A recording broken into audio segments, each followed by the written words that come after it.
From U.S. Cellular Field in the beautiful city, Chicago, Illinois, Comcast Sportsnet presents White Sox baseball. Paul Canerco, Andrew Jones, Alex Rios and the Sox as they get set to butt heads with Vernon Wells and Cito Gaston's Toronto Blue Jays. Hi, everybody, and welcome. With Steve Stone, I'm Ken Harrelson as we get set to bring you the finale of this 4-game set and the finale of the 7-game homestand. As you know, the Blue Jays took the first two. Then last night we needed a big outing from Jake Peavy, and we got it. Sox won that ball game 7-3. So we have a chance to have a winning homestand with a victory today and Gavin Floyd on the bump. Gavin Floyd has really struggled, especially last time out against Kansas City. And lifetime against his Toronto team, he's 0-4 with an ERA up over 7. This is going to be a challenge for him today, and hopefully he can right the ship and get the curveball over. But the big story is Ricky Romero, who goes to the mound for the Blue Jays. Now, you might remember facing him in Toronto, because I know our players do. He took a no-hitter into the 8th inning. It was a perfect game, and Romero had everything. He set an all-time record for him with 12 strikeouts, and only Alex Rios hitting a bomb ruined the no-hitter, the shutout, and the perfect game all at the same time. So Romero is 3-1, his ERA an even 3, former first-round draft choice back in 2005. He's got terrific stuff, but that doesn't mean that we can't get to him today. Split once again with Toronto like we did up in Toronto and have a fairly successful homestand. All right, sit back, relax, and strap it down. White Sox baseball coming your way.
On a glorious Mother's Day afternoon. Once again, Major League Baseball is teaming up with the Susan G. Komen for the Cure organization to go to bat against breast cancer.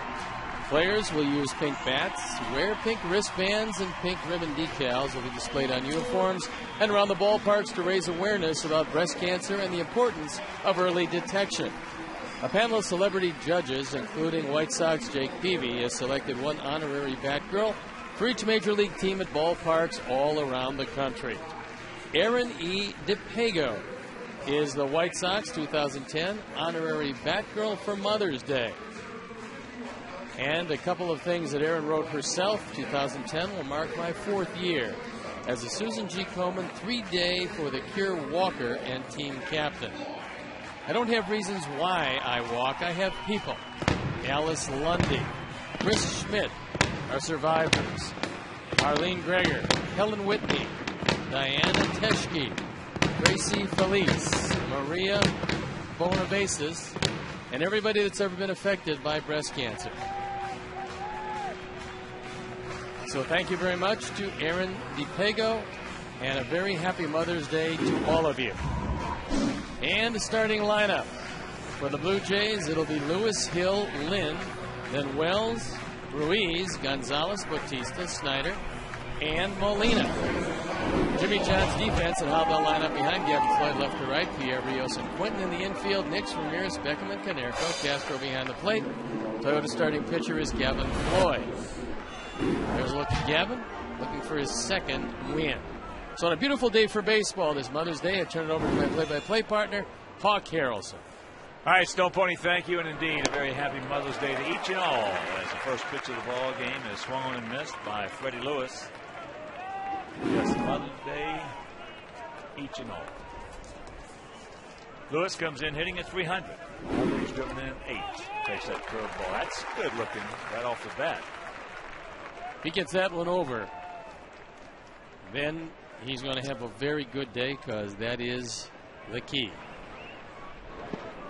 That one a little bit low, but okay on 0-2. So the count, a ball and 2 strikes. Lewis 6 for 14 in this series. Blue Jays come in 18-14. They are 11-4 on the road, and they have won 8 out of their last 10 ball games. Gap out there in right center. Tries to backdoor it. And here at beautiful USA field, 330 down the left field line, 335 down the right field line, 375 in the gaps, and 400 straightaway center. 2-2 pitch. He gone. We talked about Gavin getting that outside corner with the breaking ball, and if Jim Reynolds gives it to him, he's going to be in good shape, because that ball looked just barely off the corner, but certainly close enough. Establish that corner early, and the umpire usually will give you the benefit of the call. Here's Aaron Hill, the second baseman, hitting at 181. Takes that fastball up high. Couple of homers. He's driven in 6.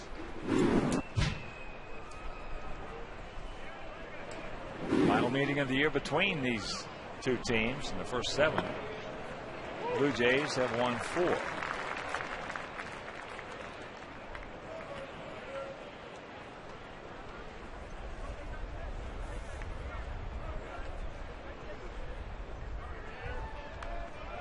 Check swing a little bit.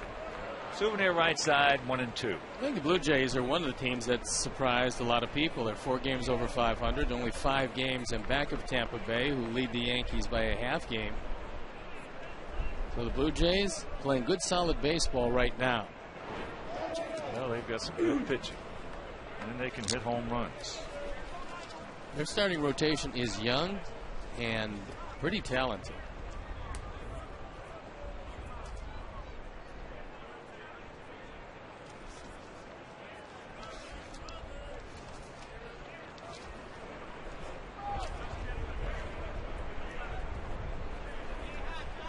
The 2-2 pitch.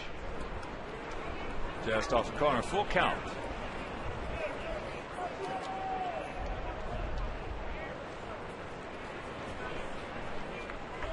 Adam Lynn in the on-deck circle. He go. 2 down. That's one pitch that Hill has been completely unable to lay off of and completely unable to hit. That slider low and away. It's really given him fits in this entire series.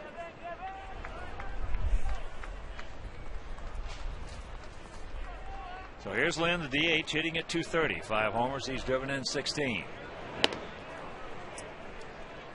Takes ball 1.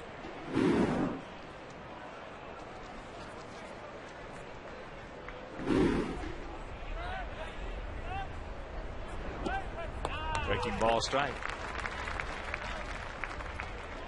Looks he's playing right up the middle. Gordon back on the grass at second base. That is high in the right field. Carlos Quentin making the call. He's got the ball. 1-2-3 inning for Gavin after having a play. It's the Blue Jays and nothing, and the good guys coming to bat.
Pierre, Beckham, and Jones. Paulie in the middle, then Rios, Quentin, Ramirez, Castro, and Nix rounding it out. Jimmy John's defensive setup, and on the lineup behind Romero, Lewis, Wells, and Snyder in the infield. Batista, Gonzalez, Hill, and Ruiz. Molina behind the plate.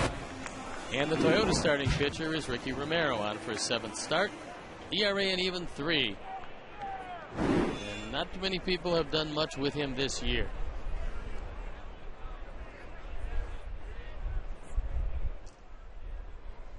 And before we show you our picks to click, you at home, select yours. Juan Pierre takes ball 1. 1 comes in at 223. 3 for 15 in the series. Corners in close. Bautista in on the grass as the count moves to 2-0 from the 25-year-old southpaw out of Los Angeles, Ricky Romero.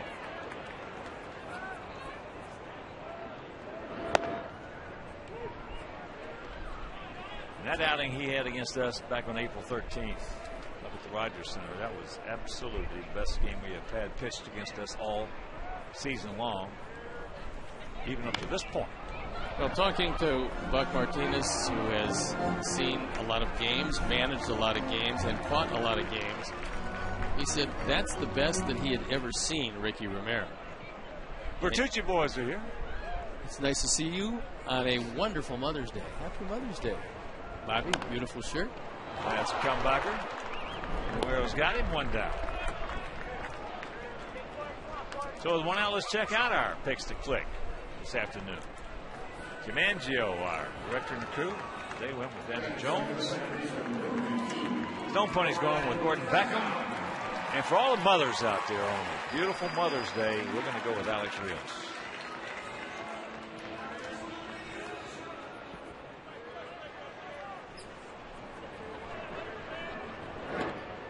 Gordon Beckham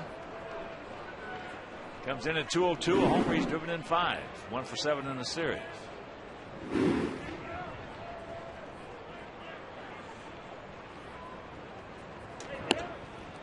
And the count 2-0. Romero is not a tall left-hander. He's listed at 6 feet, probably a touch below that, but he does weigh 210. He's a thick left-hander and very strong. Former first-round draft pick. 6th overall in 2005. There's a strike in the count, 2-1.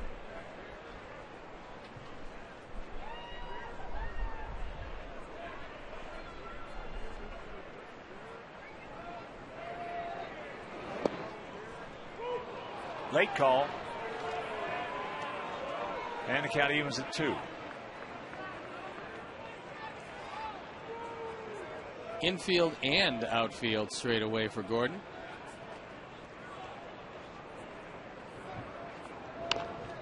Breaking ball coming in, fouls it away.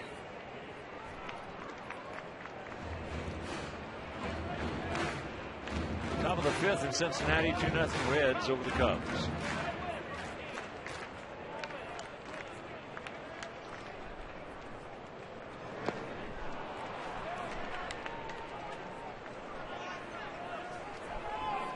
The difference with Romero and some of their other left-handers is that, number one, his stuff is just a touch better across the board. Fastball a little firmer, but his breaking ball especially breaks a little more sharply than Cecil or Evelyn. Both of those guys are pretty tough pitchers, but I think Romero is the class of their left-handed segment of the rotation. Here's Andrew Jones. Takes first pitch strike. He has faced Romero 6 times. He has drawn a collar. Andrew comes in. 264, 9 homers, 17 knocked in. That was a very good curveball there by Romero. Oh, he's got plus everything. Plus fastball, plus curveball. And the fastball is even more than a plus after he gets all that other stuff over. And helped to pitch Cal State Fullerton to the College World Series. In fact, won the first game of that World Series for Cal State. 2-2 the count. Well, if he was throwing anything like this, I don't see how the college kids hit him. I don't know anybody hits him. Big leaguers can't. 2 out, the 2-2 pitch. Konerko on deck. And if you're just tuning in, it's been a very happy Mother's Day. And bottom of the 1st with no score.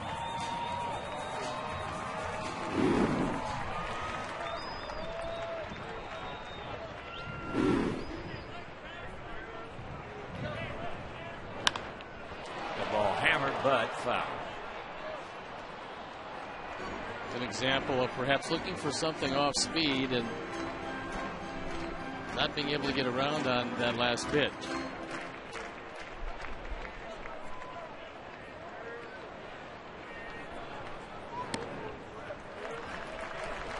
That pitch is high, so a full count.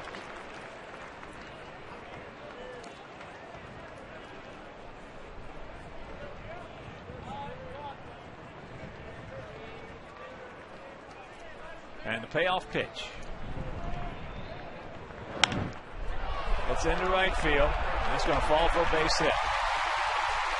Well, now Andrew with a big, hard turn. You can cancel a post-game show.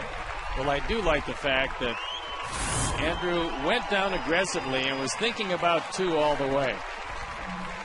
Now, Snyder got to the ball fairly quickly, but you'll see Andrew going down, and right now he's thinking about, if this ball gets away, I'm going to be at second base. Big round of applause for Konerko. Paulie, 2 for 3 last night with that 2-run homer in the first inning, getting us off to a good start. Comes in leading the big leagues with 13 homers. He also has 27 knocked in.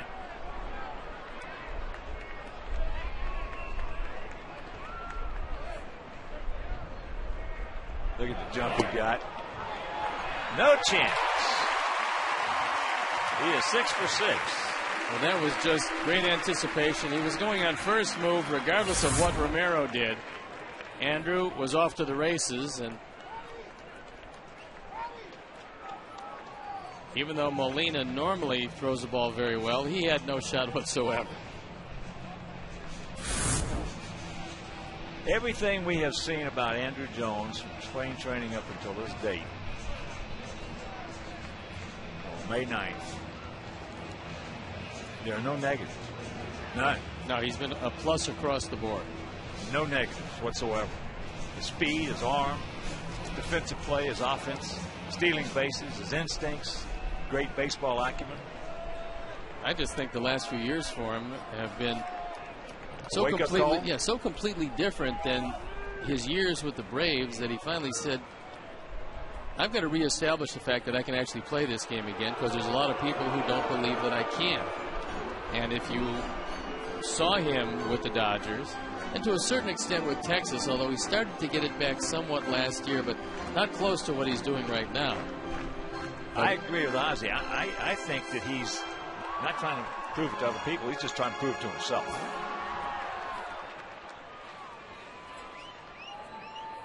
Which is absolutely the right approach. I think Ozzie is yelling out to Jim Reynolds, wanting to know just how many times he's going to let Molina go to the mound. Raleigh fouls that one back. Alex Rios on deck. Yeah, everything we have seen about Andrew is a plus. Clubhouse, planes, everything. He's got a smile on his face every day. It looks Hawk, that he's really having a great deal of fun this year. Well, he is. He is. Watch out. In Romero's first appearance, yes, we didn't have a base runner until 2 out in the 7th inning when he walked Nerco. Well, they just able to get out of the way of it.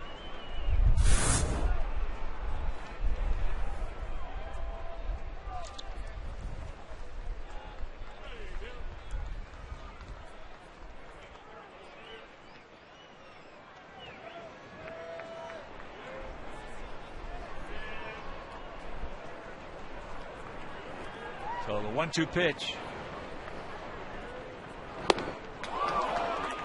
And that'll do it. Nothing across after 1, no score.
Don't miss Blackhawks Canucks Game 5 tonight at 6:30 right here on Comcast Sportsnet, fans' best friend.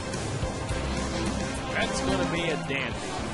Our awesomely exciting Blackhawks. Yes. Can put it on the board, on the ice. Just wrap it up and think about the next one. Vernon Wells will lead it off here in the top of the 2nd. Wells, Ruiz, and Gonzalez. Wells hitting at .328, 8 homers. He's driven in 23. That ball hit hard. Alex going back, can't get there. Did not get a real good jump on it. He saw it, sort of coasted back for about 4 or 5 steps, and then turned it on. It was a little too late. So the leadoff double.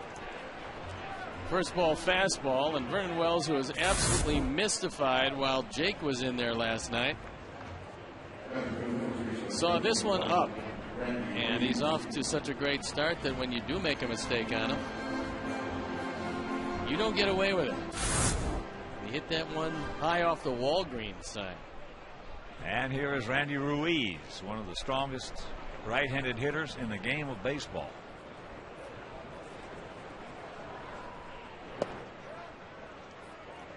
Hawk, do you ask a guy that has been a run producer wherever he's gone to hit the ball to the right side to move along a base runner in this situation? That gum right.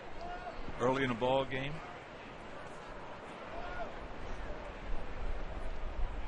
Now, if he's a dead pull hitter, that's another story. But this guy right here uses the whole field to hit in. See, there's not that many guys that you would say today just get out and hook every day. There's a lot of pull hitters, but some of them actually use the inside-out stroke very well also. Well, he can do that, this guy. He's just tremendously strong. There are some that Toronto dugout over there that think that if Randy Ruiz got 500 at-bats, he would lead that club in home runs and RBIs. And the manager is one of them, but they just have a situation that yeah, I mean, their future is Adam Lind and Travis Snyder. Right. And that's just how it works. But nice of Jim Reynolds to go out there and hand Gavin Floyd the baseball so that Ramon Castro could compose himself. He took that foul tip. It looked like off the tip of the right shoulder.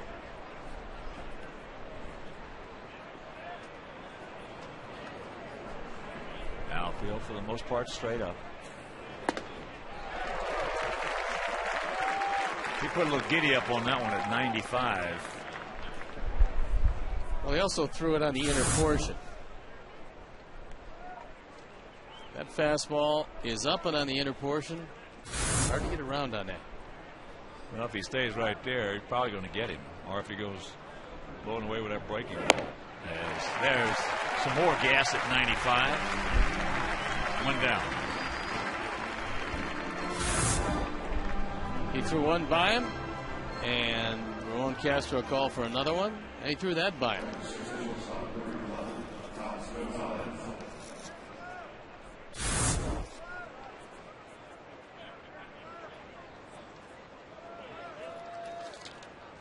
So here is Gonzalez.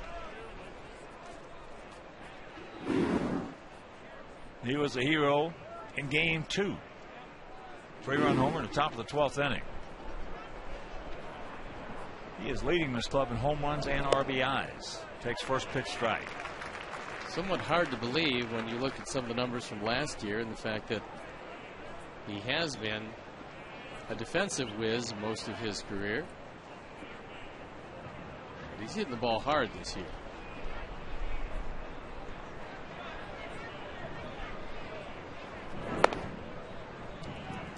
One and one the count. I know with the Cincinnati Reds, he was injured a good portion of his stay there, and so that curtailed a lot of his effectiveness. But this year, he's entirely healthy, and the numbers reflect it.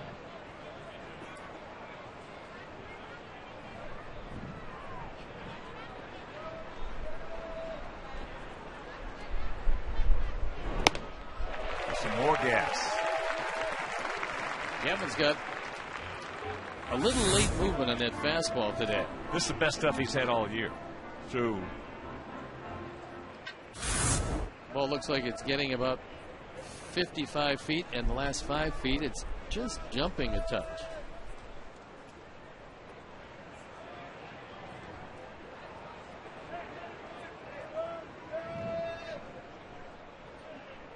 Long set. Time is called.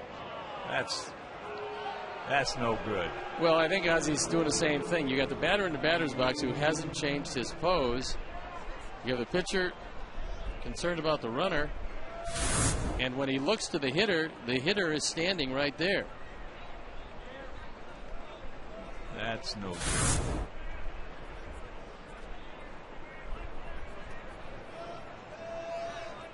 And the 1-2.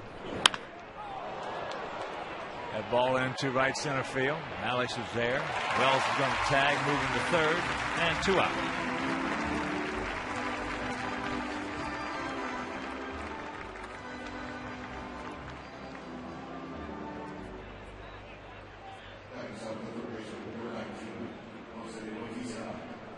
now if Ramon decides to call a curveball, that's when it gets a little dangerous, especially with the break that Gavin Floyd has had early, because you've got to be able to take care of anything down and make sure that Wells stays at third.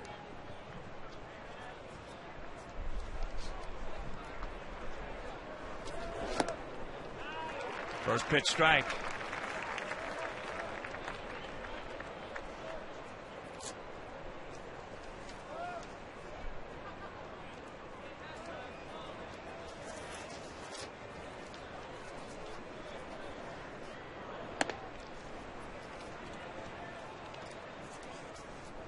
One and one to count to Bautista, who's 1 for 11 in this series, hitting at .210, 6 homers. He's driven in 20. The only way that a guy with a good curveball can throw a good one with a man at third is supreme confidence in his catcher. Nice pick right there by Ramon. Just like that. Ramon did a good job of shifting to his right. Watch how quickly he goes over. The only thing he can do is backhand it. Catchers don't like to do that, but when it's that far away and breaking that hard, you only have one choice. And Castro did it perfectly.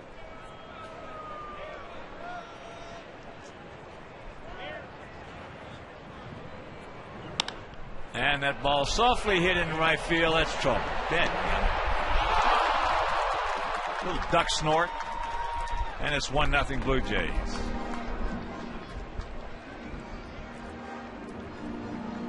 Big effort by Carlos Quentin, but unfortunately couldn't get to it. That fastball is right down the middle. That is an inside-out swing. And it's RBI number 21. And Carlos comes up a little short on the dive. Bautista coasts into second. So here is Snyder, 5 for 10 in the series. He's been swinging the bat well. Takes that changeup, blowing away. I think I'd be very careful with Snyder here. And if you pitch around him, that's fine. You got first base open. Take your chances with Molina. Well, Snyder can really do you a lot of damage.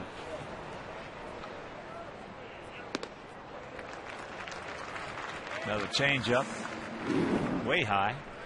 1-1.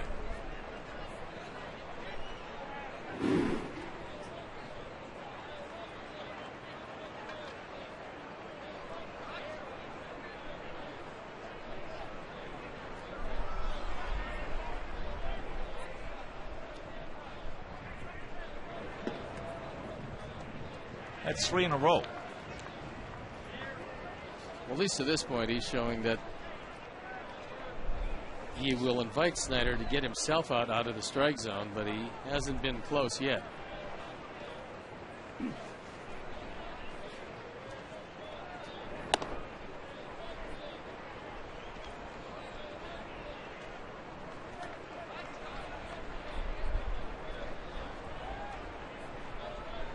Jose Molina on deck.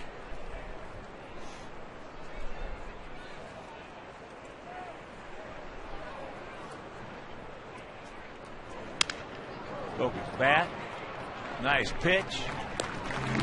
But the little duck snort double by Bautista knocks in Wells after an inning and a half. 1-0 bad guys.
fantasy play or track your favorite players and teams, go to BloombergSports.com for details.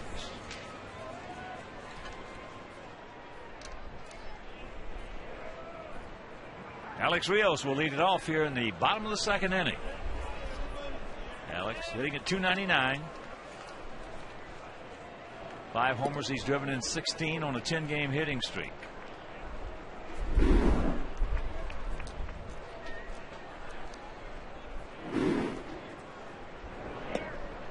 Good curveball right there from Romero. Romero has 4+ major league pitchers, and that's why you really can't guess with him. That's back through the middle. So the leadoff man aboard. Romero's mad at himself for 2 reasons. One, it was not a good enough 0-2 pitch. Had too much of the plate. And 2, I think he felt because it was his glove side that he should have made this catch. But a promising way to start the second. So here's Quentin. Carlos hitting at .172, 4 homers, but he has 19 RBIs. That's the hardest 172 in baseball. I dare say not many people hitting in the 170s have driven in 19. First pitch strike.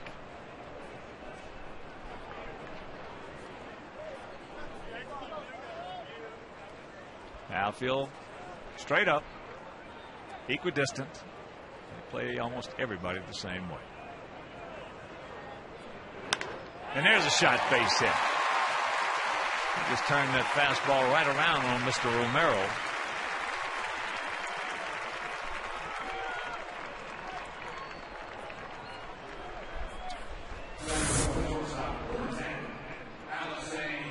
The fastball was down exactly where Carlos wants it, and he drilled it into left. And so they're meeting at the mound to talk about what they're going to do if Alexei does decide to bunt. And if he does bunt, it would be nice to force Bautista to field it.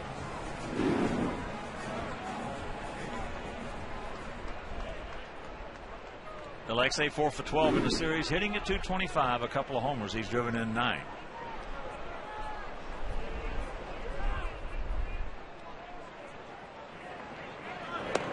Ball gets away, and both runners will advance. Yes. Well, the big advantage now is you don't have to bunt. And that is a pass ball. I don't know if Molina was crossed up or what he was looking for, but the catching Molina brothers are pretty good. He just boxed that one.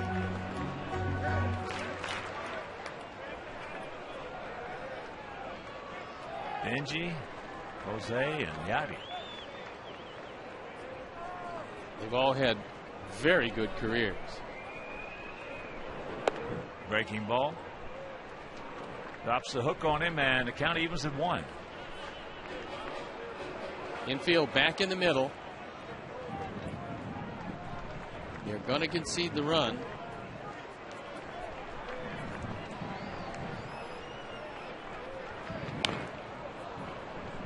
That fastball fouled over the on-deck circle. That one went right over Ramon Castro's head.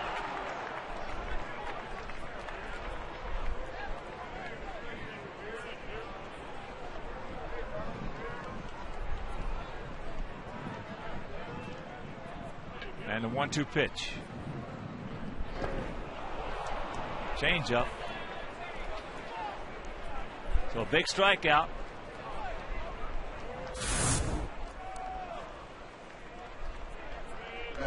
That was a good pickup by Molina.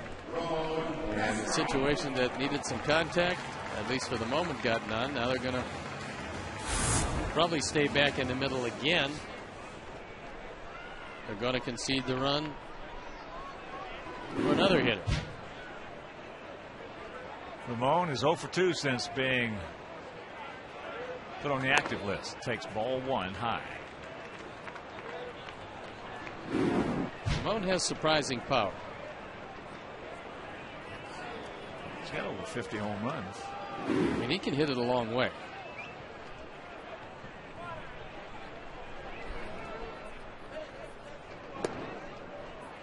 And he's got the catbird seat as well. 2-0. Jason Nix, the on-deck hitter.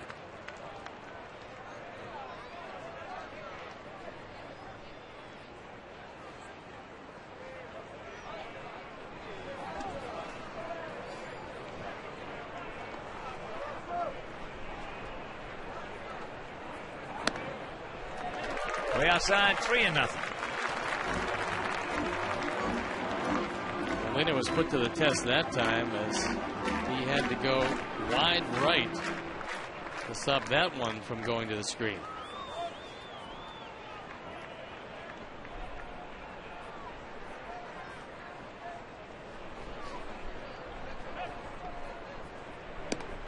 And that'll load him up.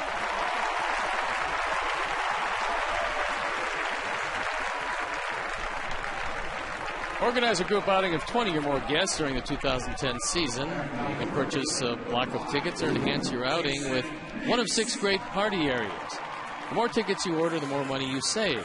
Call 312-674-1000 or visit whitesox.com. Sox packed with Sox, 1 out, and here is Jason Nix, who is 3 for 18 on the season.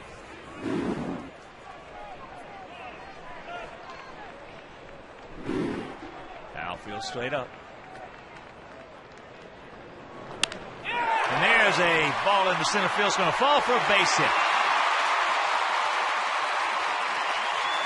Carlos Quentin read it perfectly. Alex didn't. Carlos was trying to score on it, but he had to pull up at third, and this game is tied at 1. You'll see the runners, and you'll see that Carlos Quentin, realizing that that ball was going to drop all the way, is thinking about scoring. But Alex, who was tagging up, who wasn't sure if the ball was going to fall, hesitated a bit, and the bases remain loaded, but the game is tied. First RBI of the year for Jason Nix.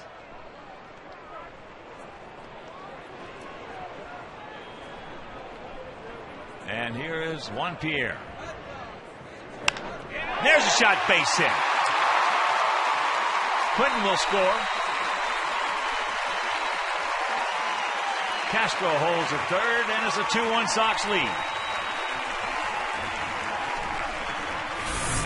That's the second run batted in this year for Juan Pierre, who's starting to heat it up. Those little floaters to the left side are turning into line drives, and with Bautista in, he had no chance on this one. So the bases remain loaded. And that'll bring up Beckham, who struck out last inning.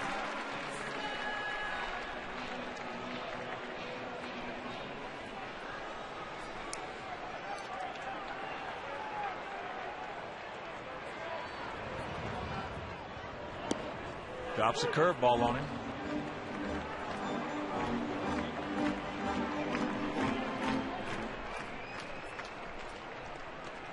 Come on, Gordon. We need you right here, buddy. Softly hit.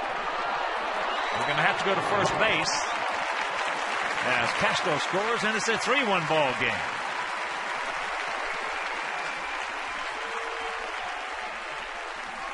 Bautista looked home and realized that he didn't have any play.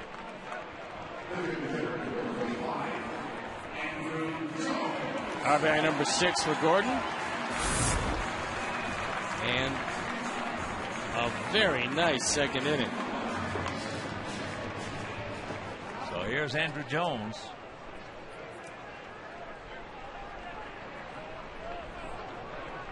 Andrew single last inning and stole second.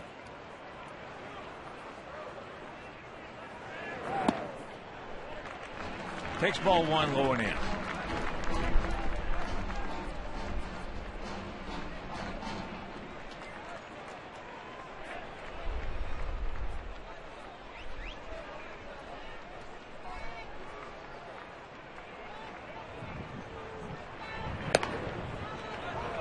Couldn't pull the trigger on that fastball. These are two big runs out on the base path. This Toronto team does have a lot of thunder in that lineup.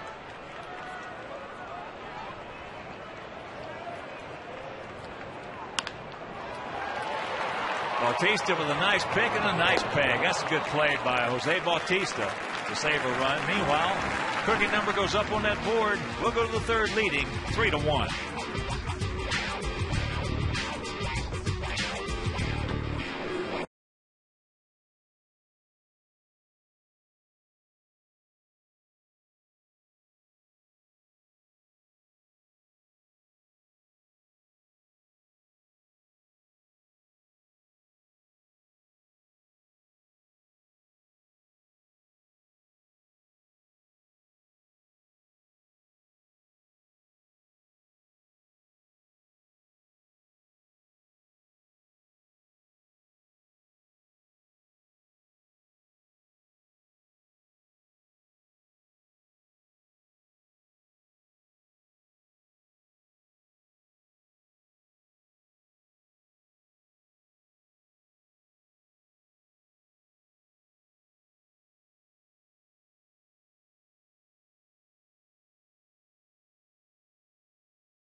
There could have been a little more damage done in this inning, but for Jose Bautista, who ranges to his left, and a wonderful throw.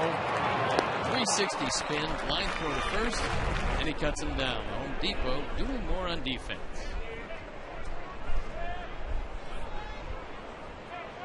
A little muscle memory right there on that throw. You know, Hawk, every good team needs somebody like Bautista because you can pretty much plug him in any spot on that field, and he's going to give you a quality defensive game. Well, Cito said he's been really doing a good job down at third. As there's a curveball, Molina just takes one for the club right there. When you're hitting 208 and you've got a chance with a soft breaking ball, you do this. You don't exactly kill yourself to get out of the way of it. So here is Lewis.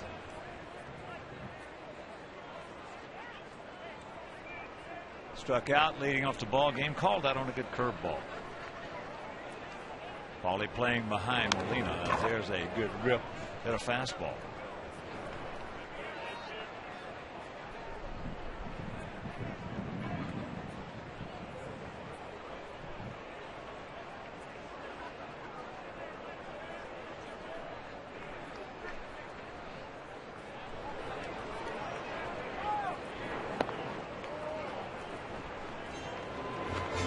One and one the count to the 28-year-old coming over from San Francisco.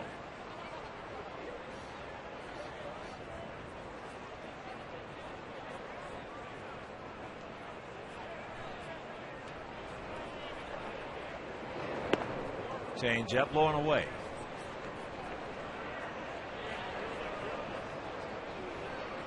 Three runs on 5 hits for our guys, 1 run on 2 hits for their guys.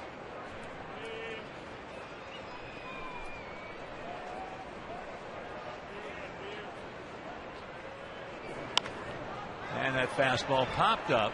Nix. 1 out.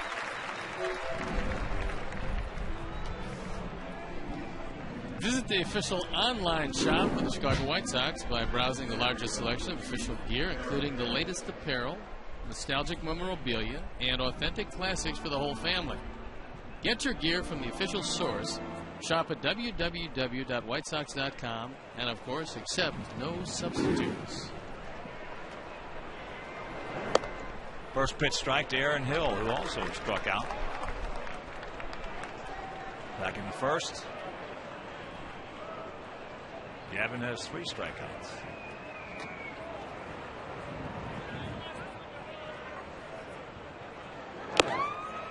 And the count 0-2.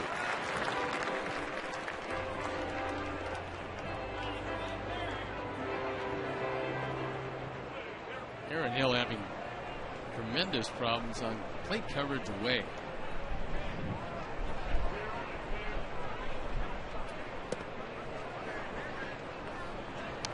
Good try by Gavin right there, and a good job by Hill not to chase it. He has been chasing a lot of those in this series.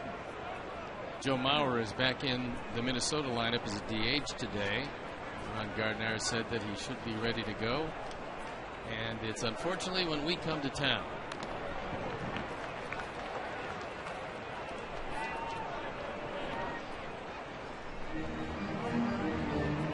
Ramon asked Jim Reynolds if he's okay. That foul tip got him. He said yes, he was going to go out to the mound.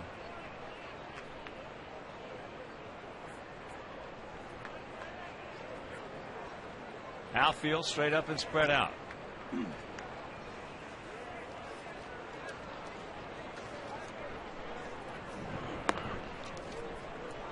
Hill last year, 286, 36 homers, and 108 knocked in.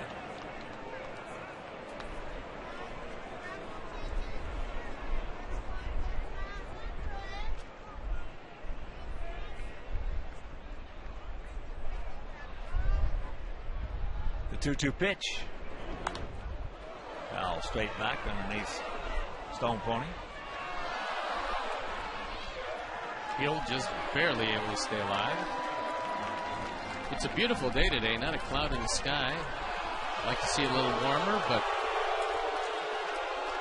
having an entire homestand and an entire home series not affected by rain at all, that's pretty good.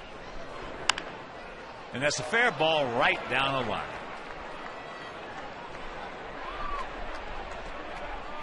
So the double, that's his first hit in this series, and they speeded his bat up. That was the problem. The off-speed breaking ball after he couldn't handle anything away. See a hanging curveball right over the middle of the plate. Hill hasn't been close to anything. A slider, a fastball on the outside corner, and this is the 4th game. That's just a mistake. Yeah, that's more of a mental mistake. So here's Lynn. He went out to Carlos Quentin. Vernon Wells on deck. So a lot of trouble brewing right here in the top of the 3rd.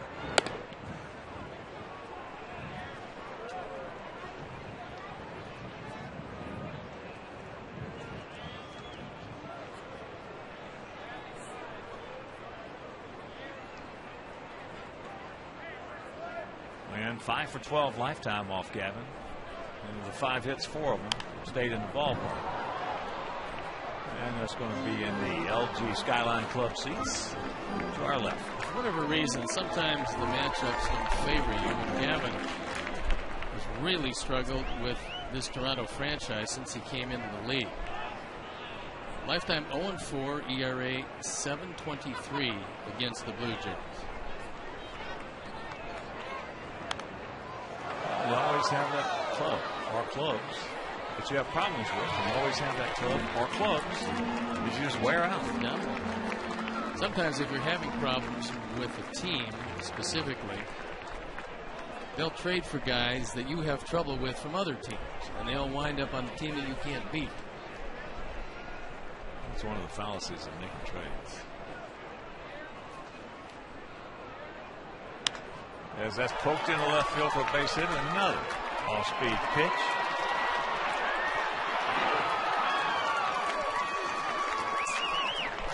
That's up, out over the plate. Now there's an example of not taking 90 feet that's actually given to you. You know they're going to run on Juan Pierre, and when you see the angle of the throw, you know it can't be cut off.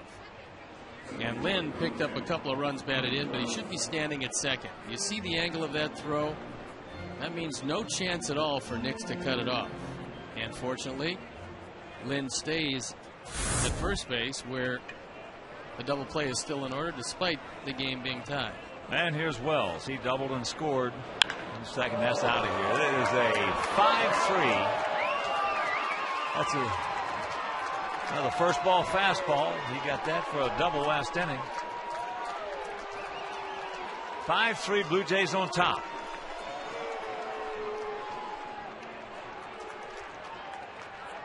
Number 9 for Wells.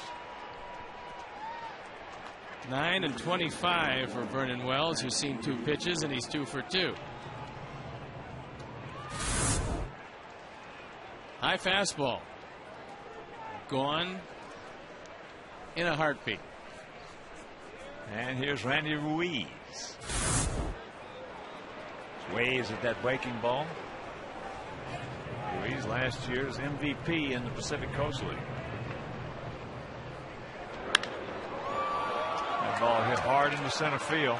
Back on the track right in front of the Walgreens sign. Well, they are putting some Wells and Ruiz putting some lumber on that Gavin Floyd offer.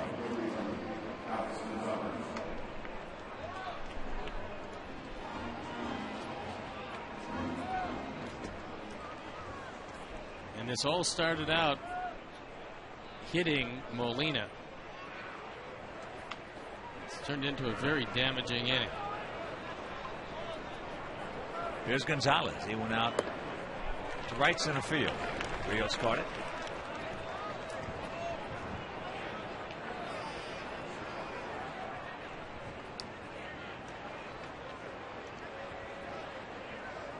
Breaking ball. What's that said? Best stuff that Gavin's had as far as velocity and the sharpness of his curveball. And he's given up 5 runs in 2 2/3. A couple of them bad pitch selections. Well, every pitcher is going to hang a breaking ball. However, if there shouldn't have been a breaking ball thrown in a certain situation, then you've got some problems. Gonzalez is gone. They put a 4 spot on the board and they lead it 5-3.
To 53695 and watch White Sox postgame live for the final results. I'm writing my choice down right now. Paul Canerco struck out his first trip, leads off here in the bottom of the third. 5-5-0 for them, 3-5-0 for us.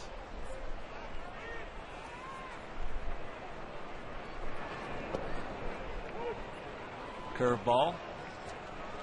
And the count evens at 1.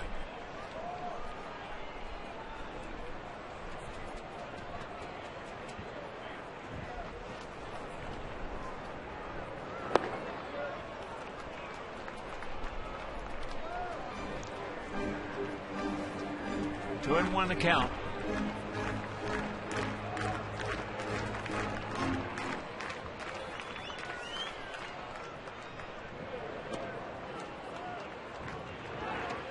And it's 3-1. Curveball outside.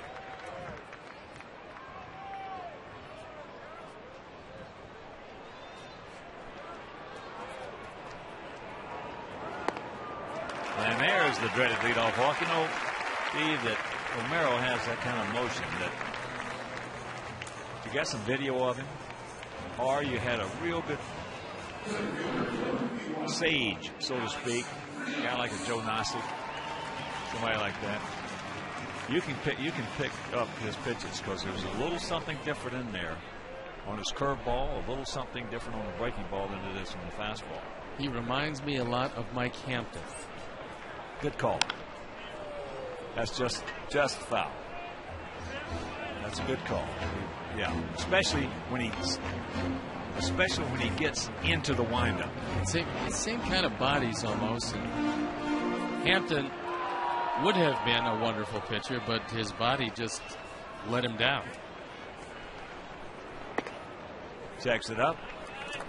I just think this is a day to get to Romero because he doesn't have the same kind of control that he had in Toronto. His pitches aren't quite as sharp. There's a shot by Alex. So he's 2 for 2 with a run scored. Mother's Day out there. All the mothers, that's their pick to click. Alex Rivas. That ball floats up in the zone. And Alex, for the second time, hits the ball hard. So after getting stung for 4 last inning, Sox are trying to do some damage of their own. Carlos ripped a single in the left, and he also scored last inning. That's low. He wants to go out. You know, managers going back 30, 40 years, 50 years even, they would have guys who weren't playing that day. It would come up, say you weren't pitching that day. Say I wasn't playing that day. The manager come up, okay, Steve, I want you to study everything Romero's doing. Hawk, you do the same thing. He's making something out there that's a little different. I want you to pick it up. That served 2 purposes. First of all, you're liable to pick up something where you can read it. The next thing is keeping you into the ball game while you're sitting on the bench. A lot of teams had coaches that were really good at it. Well, Joe Nossick was about as good as it got in that respect. Joe, former White Sox for many years, coach.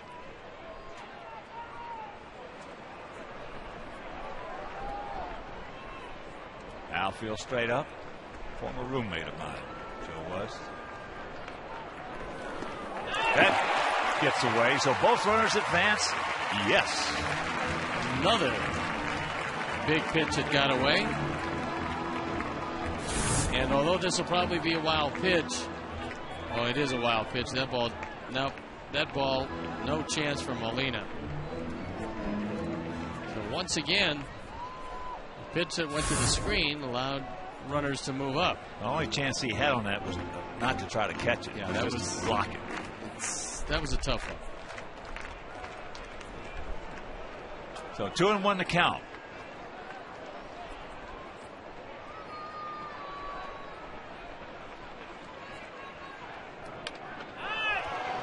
Boy, he is really fighting it, Molina.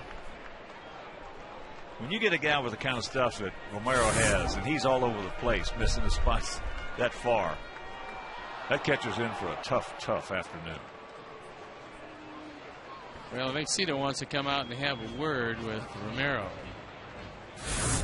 Yeah, there was a manager and a good manager. In fact, one of the most brilliant baseball minds ever in this game. His name was Alvin Dark. And he always thought that 75% of the pitches you could get. I believe also if you have a good catcher on your coaching staff, he can pick up the pitches from the catcher.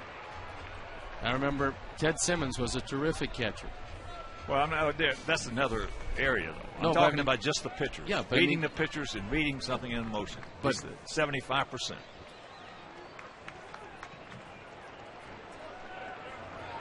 So 3-1. And that'll load him up. No, we used to get signs from what you're talking about from a few of the catchers. Teddy Simmons would put his right foot back just a touch past parallel when he called for a breaking ball. And it was very, very short into the game where we had all the Cardinals pitches from the catcher. Here's Alexei. Takes ball one.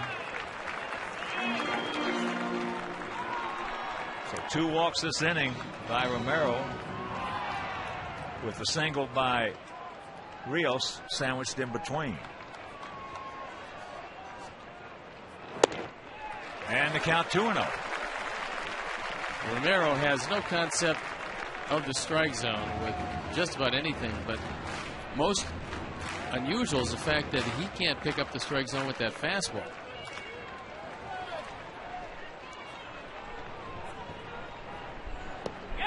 And it's 3-0. Let him hang himself.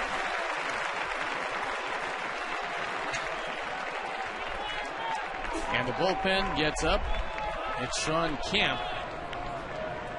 They probably called down there and said, get him up and get him ready in a hurry.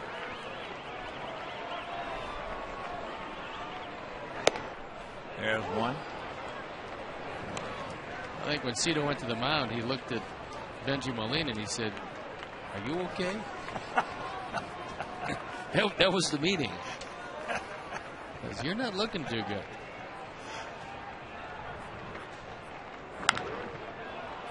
That pitch is hooked foul. Well, regardless what happens in this inning, it's been a good one for us because Romero has rattled a little bit and he's thrown a lot of pitches.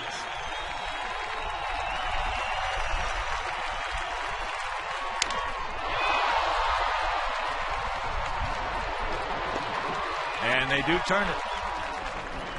A shattered bat. So he had him 3-0, comes back and induces the double play. And that is a good redo right there.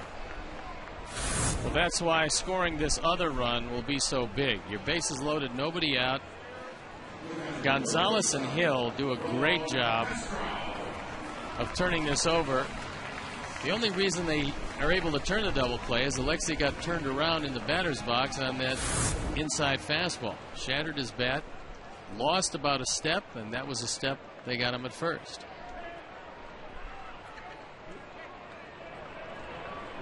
So here's Castro. He walked and scored last inning. Takes first pitch strike.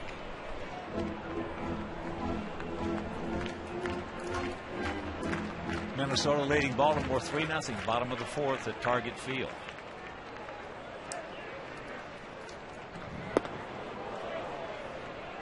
One and one the count to Castro.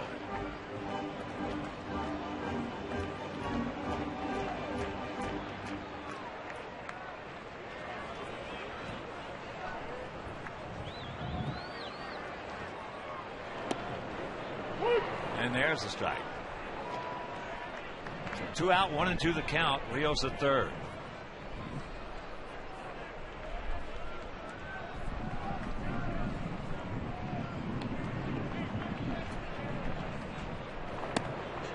Turns that one over, changeup. Looks like he was trying to throw a screwball. The last time up, for whatever reason, he completely pitched around Castro. Looks like he believes, at least, that Castro might have his number, although we're hard-pressed to find out where. Just got a piece of it. That was a good straight change, probably one of the better ones that Romero's thrown today. He's up to 68 pitches. We're not through the third.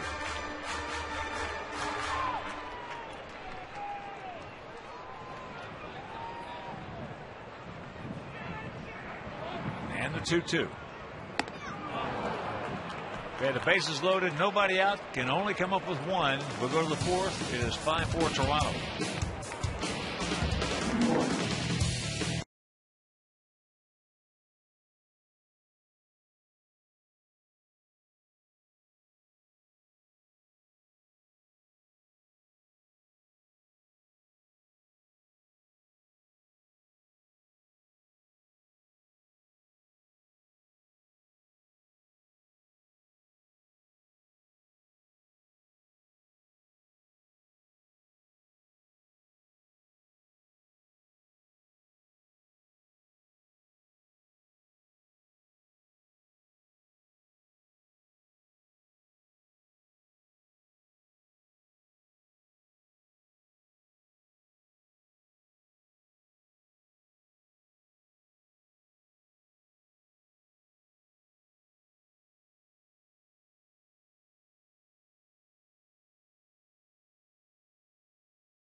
From Taco Bell, open 1 a.m. or later. Here's our AT&T trivia question. At least I think here it comes. Who's the only player in White Sox history to have a multi-homer game on Mother's Day? It's an interesting one. I'll say Dick Allen. Okay. First pitch strike. I'll say Louis Alvarado.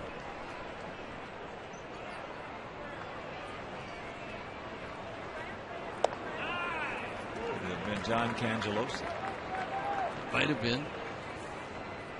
If they were playing the game from second base. The 0-2. He gone. That didn't take long. Bautista now 1 for 2. That RBI double in the second.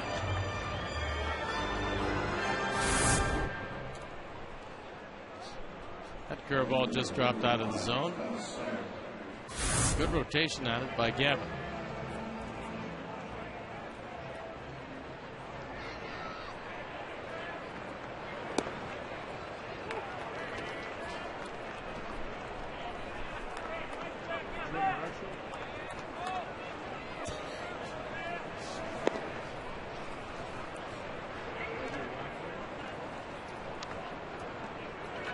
One and one to count to Snyder.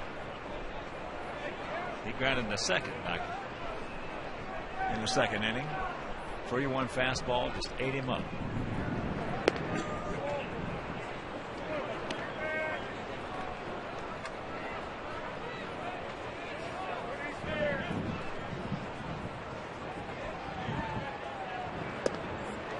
Good pitch down in the end, and count evens at 2.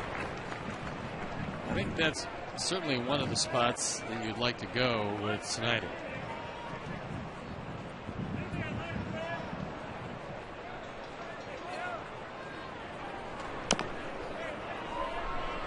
And that hits Cut to the grass there, kicks it foul. So the count hangs at 2-2. Top of the 8th inning in Cincinnati, 5-3 Reds over the Cubs. St. Louis leading Pittsburgh 6-2, bottom of the 5th at PNC.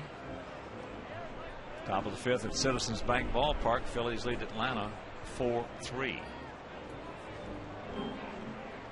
Minnesota now 4-0 over Baltimore. Surprise team in the National League, San Diego leading Houston 3-0. San Diego off to a great start.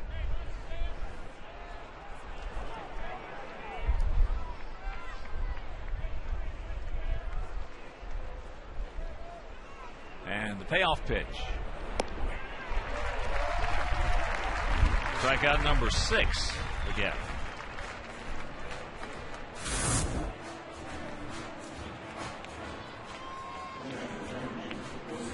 Snyder swung over the top of it as that one dipped down and in. Here's Molina. He started off that 4 1/3. He was hit with a breaking ball.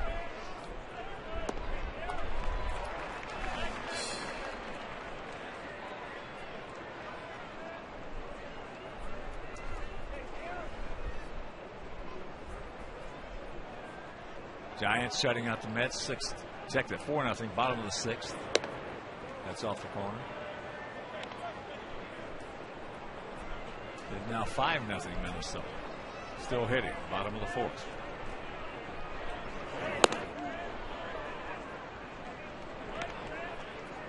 Kansas City did not score in the top of the 1st, down at Texas.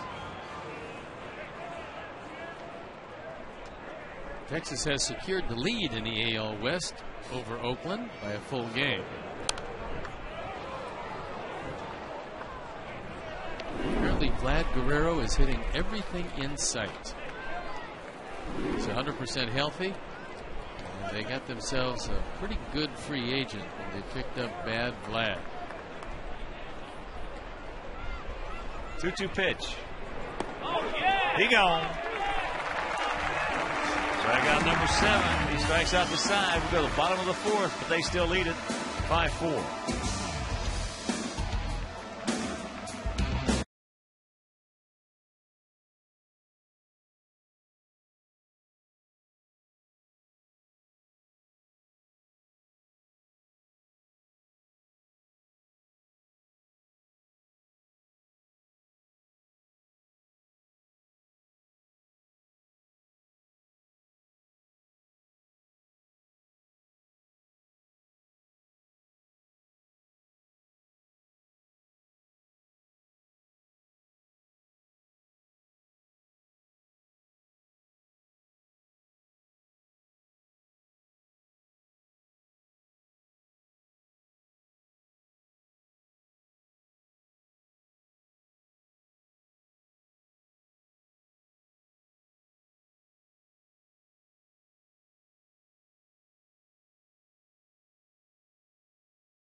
To have a multi-homer game on Mother's Day. Drum roll, please. Larry Doby, former manager of mine with the Sox. The Doby Meister. He did it May 12th, 1957. Hope he was able to pick up a 57 Chevy because they were great cars. From all-time favorite. 57 Chevy? And 220, 283. They were quick. As there's down low.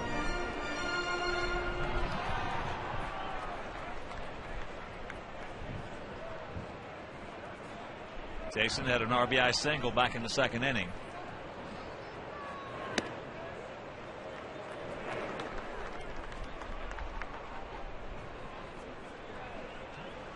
Romero starting out the same way with the fastball, missing with 2 of them.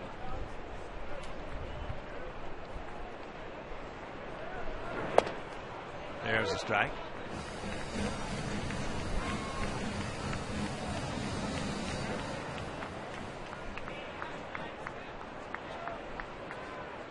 Just tuning in. Toronto 1 in the second, 4 in the third. Sox 3 in the second, 1 in the third.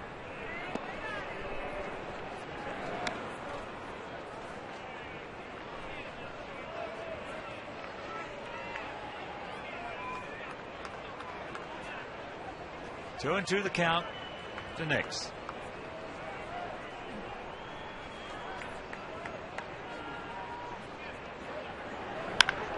Ball hammered. Dadgummit. Just foul. Tim Wilkie right on the line. And that one blasted, but foul.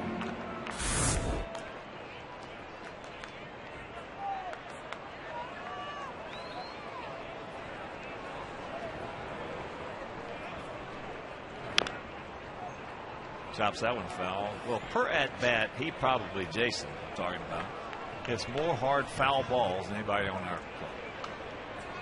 How do you teach a guy how to keep it fair if your hands are that quick to hit so many foul balls? Or You better learn how to hit with short. Yeah, you can. With short arms. You got to hit with shorter arms. Full count. You can't hit a ball hard extending through it in the middle end unless you hit it foul.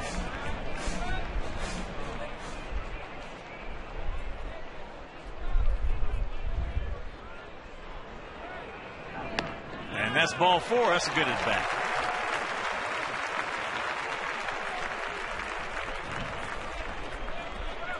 Support your Chicago White Sox by becoming a season ticket holder. The White Sox Aussie plan features 13 games, including Cup Series tickets, leaving the rest up to you. Prices vary depending on selected seat category and game choices. So visit WhiteSox.com or call 312-674-1000. Fourth walk issued by Romero, and here is Juan Pierre, who's 1 for 2 in RBI single. He just ripped one. By Bautista into left field.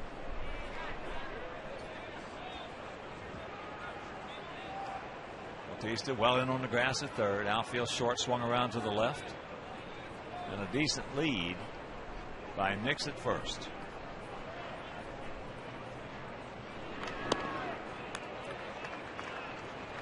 Again, Molina having more problems with it. That ball was inside.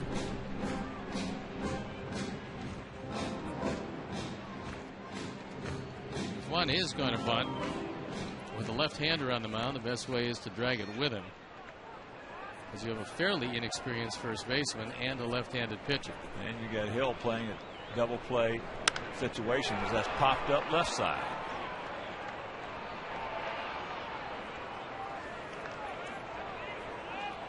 So that is out number 1.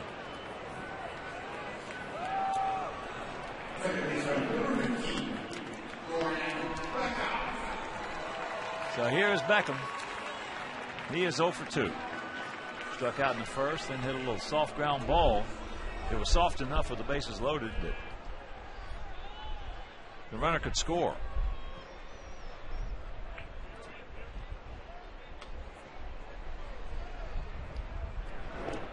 Ball gets through Molina.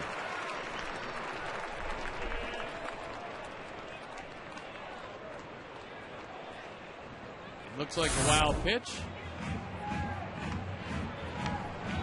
And had Molina, in keeping with our hockey theme, goes right through the 5-hole.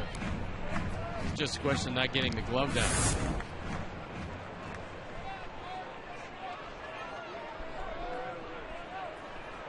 Now pick him up, Gordon.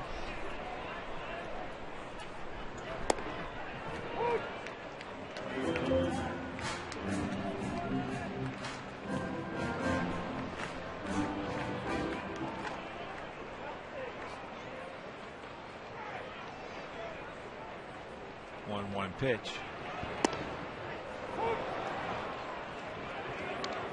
So he takes 2 fastballs right there. Yeah, that's the anatomy of a slump. You swing at the bad ones, you take the good ones.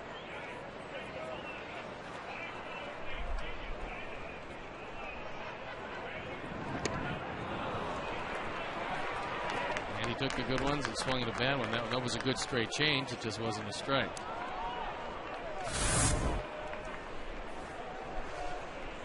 That ball's a good 6 inches off the outside corner. So 2 out, 5 strikeouts now for Romero. Andrew has singled. And then Bautista made a real good play on him to save a run back in the 2nd inning.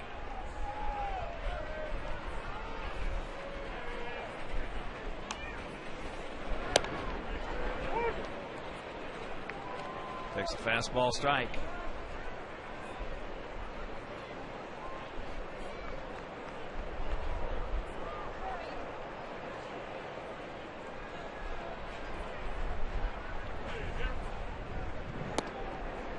And takes a changeup for a strike. So 0-2 the count.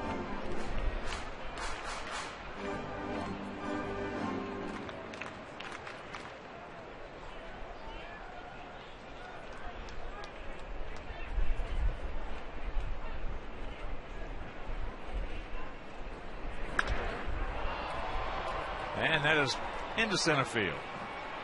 So he walks the leadoff man, retires the next 3, and it's Toronto by 1.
For Blue Jays here in the top of the 5th inning. Top of the order, Lewis, Hill, and Lynn to face Gavin Floyd. As there's ball 1. Lewis has struck out, and he is fouled out to Nix at 3rd.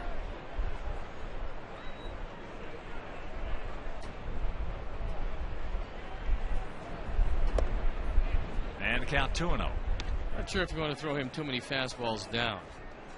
Base high fastballs very effective to Lewis.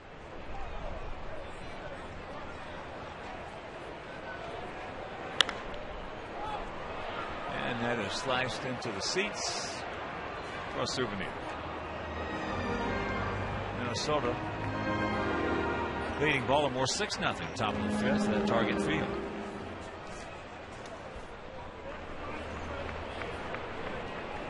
That is Blackburn against the promising young left-hander Brian Mattis. Mattis not faring well today. That evens a count at 2.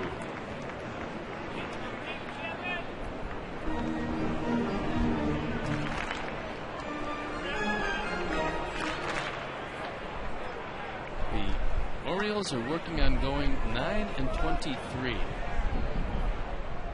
Not a good start.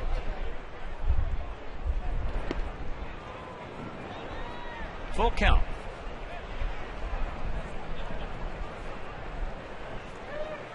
Well, it could have been worse. I remember when they started off 0-21. I remember that also. Just got a piece of it. They broke that streak right across the street. They had to figure they'd win one sometime. I think everybody was hoping it just wouldn't be against them. It was almost an embarrassment. I think they changed managers in the middle of that, didn't they?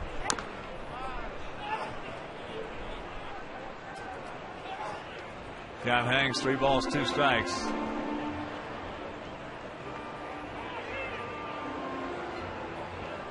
Cleveland leading the Tigers 5-4, bottom of the 7th at Progressive Field.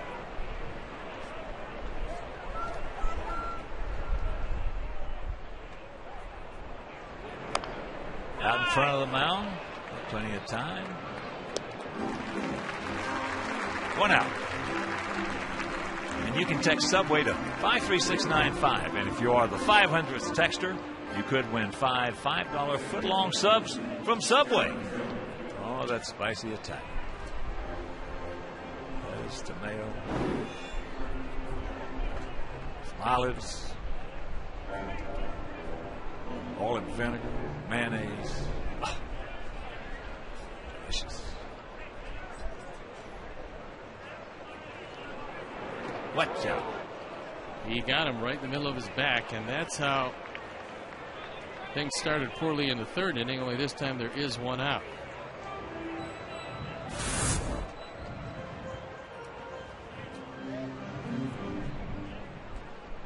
Last time he hit a curveball down the line for a double, having trouble with the ball away, and he comes back with another curveball.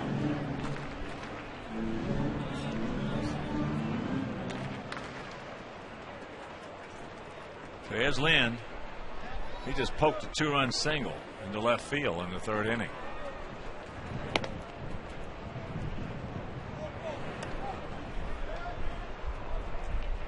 You're just joining us? Gavin has had physically the best stuff he's had all season today. Yeah, that's what is mystifying with his outing. Reason is you're not going to have Sandy Koufax might have been arguably as good a pitcher as there ever was in the game, and he said that he had his great stuff only 25% of the time, which means that he had to win with less than his best 75% of the time. When Gavin came out today, the fastball was lively. He had a good curveball early, which is something he didn't rarely have. And yet he looks up there, he sees 5 runs on the board and a potential jam here in the 5th inning.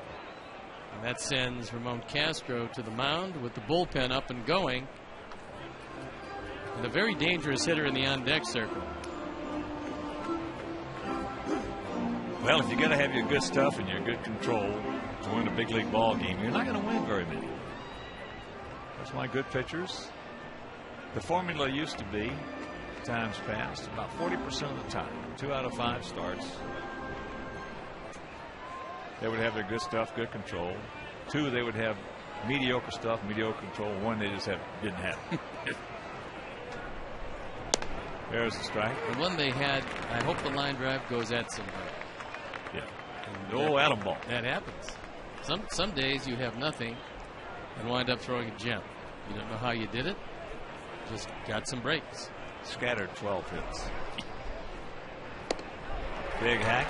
You know, it's like I retired from baseball, went into golf there for a little while. Jack Nicklaus told me, he said, the secret to golf, Hawk, is not going out and hitting it good and putting it good and shooting 64. The secret to golf is going out and hitting it sideways, can't make a 6-footer and shoot 70. Minimize the damage.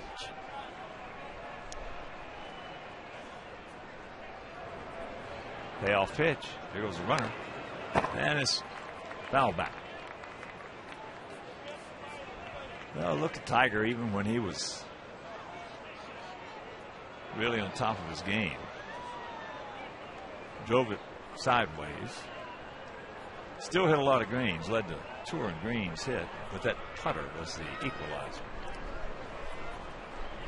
He had tremendous touch. Not back quite yet. In fact, unfortunately, withdrew from the tournament today.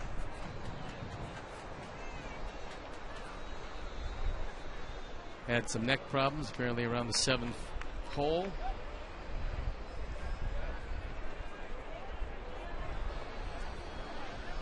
And once again, the payoff pitch. See, that's got a piece of that one. I don't know Tiger. I've only met him once. Seems to be just a terrific guy. I know a lot of the members there at Alworth, where he is a member, they just love him. But he has gotten himself, into probably uncharted waters for him. And when you get into uncharted waters, sometimes it takes a while he will get it back. And there's ball 4. So he hits a man, walks a man, 1 out, 2 on, and that's the first walk issued by Gavin. He has hit 2 in this game. Now we know one thing for sure. Vladimir? And that is Don Cooper is going to go to the mound, and what he's going to say to Gavin Floyd is, in 2 at-bats, definitively, Vernon Wells has shown you that he will hit your first ball fastball. So out of the assortment of whatever it is you have, throw him something else, because he has a double and a 2-run homer, and he scored the 2 runs. And he's only seen 2 pitches, and they both were first ball fastballs. Well, he should have asked. He should really ask Gavin, what is Vladimir Guerrero famous for? Gav? He's going to say first ball fastball. He's going to say, well, you're putting Vernon Wells right up in his category. He's going to pass him. Well, you'd love to see him on a first ball, little slider away, try to roll over it and ground into a double play and get out of it. Coming right at him with a first ball fastball, fouls it back. I guess a point to prove. Yeah. Mm-hmm. Point to prove the guy hitting .339 with 9 home runs and 25 driven in.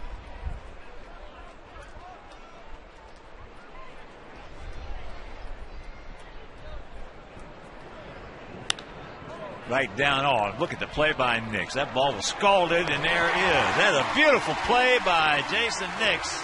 Mercy. And that'll retire the side. We're halfway home. We trail by 1.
He's 4-6-0 for our Sox. Canerco will lead it off. He'll be followed by Rios and then Quinton. First pitch strike. What a play by Jason Nix. That ball was scalded, and fortunately, it went right at Jason.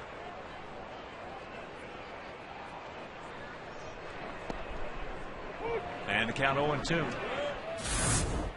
Gavin goes to the fastball again, and a 2-hop rocket turns into a double play and out of the inning. And that ball came up on him. So too. That's where the play was made right there. Ball hit that hard, comes up on you. Chances are you're not going to make it.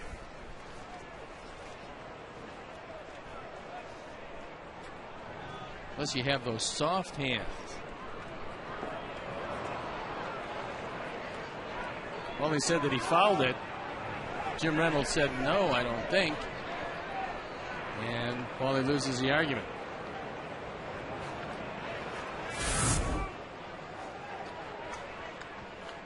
Change up. That time Molina covered up the 5-hole. Very seldom in that scenario does the squeaky wheel get the grease. Not after the call.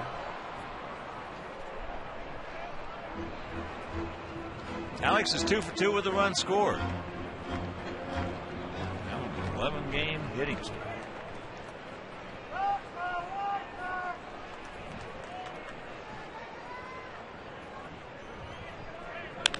That ball hammered. They're not going to catch that one. Get up. One hops the fence. So now the 1-out double by Rios. 3 for 3 today.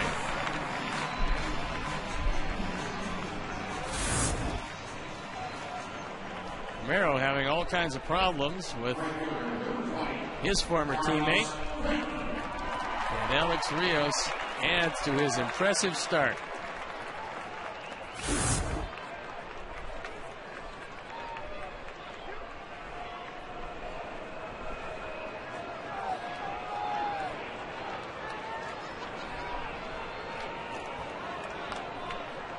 Here's Carlos. He is 1 for 1 with a walk, and that one base hit was just a screaming leave me into left field.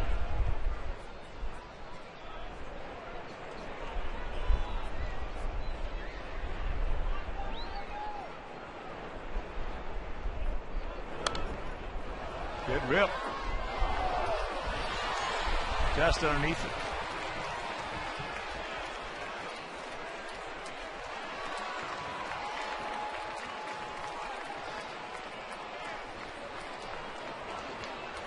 Pick him up.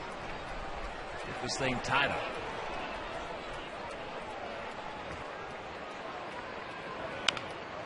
Nope. Chopper 2 hopper.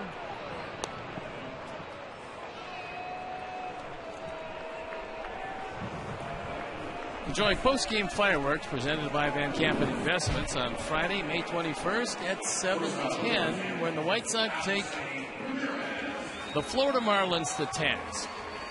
For tickets, call 866-SOX-GAME or visit www.whitesox.com.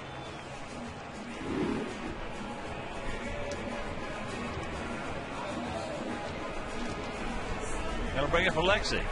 He's 0 for 2, a strikeout, and then hit into a 6-4-3 double play with the bases loaded.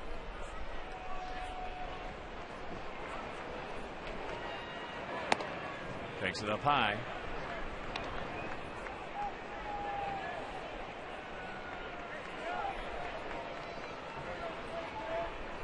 With nobody paying any attention at all to Alex and the problems Molina's had, it might be worth stealing third base.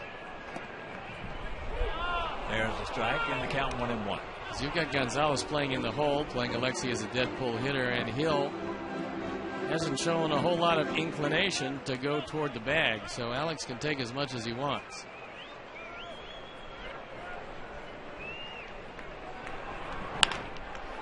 That's softly hit.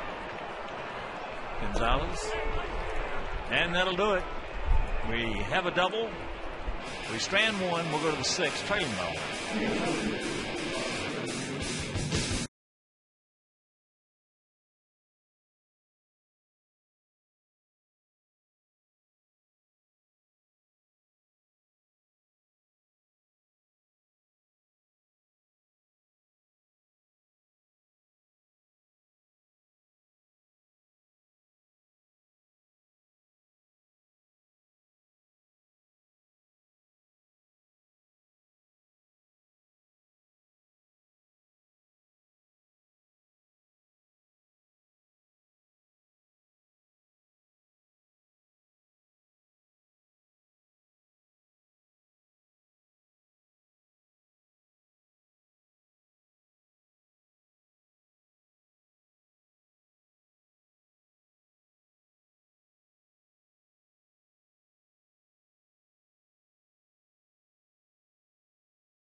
Toronto on top 5-4. We got to find a way to come back and get this one to have a nice homestand. Well, Randy Romero is vulnerable today, and hopefully we can find a way to come back against him or his successors in the bullpen, because I'm not sure he's going to let him go even close to the distance today. So here is Randy Ruiz. Looks at that pitch low and away.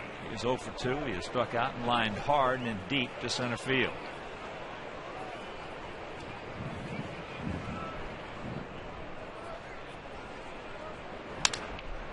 There's a Matt Abatacola popped up. And that is out number 1. Half of that bat made it to the grass at shortstop. Vote to send Sox players to the 2010 All-Star Game. You can join our punch party on Tuesday, June 10th to kick off All-Star voting. Come to Gate 1 Plaza when gates open, punch ballots, and participate in our pregame punch parade around the field.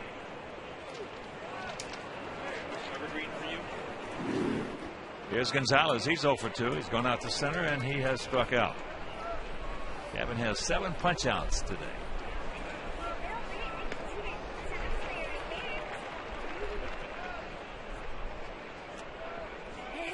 Cincinnati beats the Cubs 5-3 at Great American Ballpark.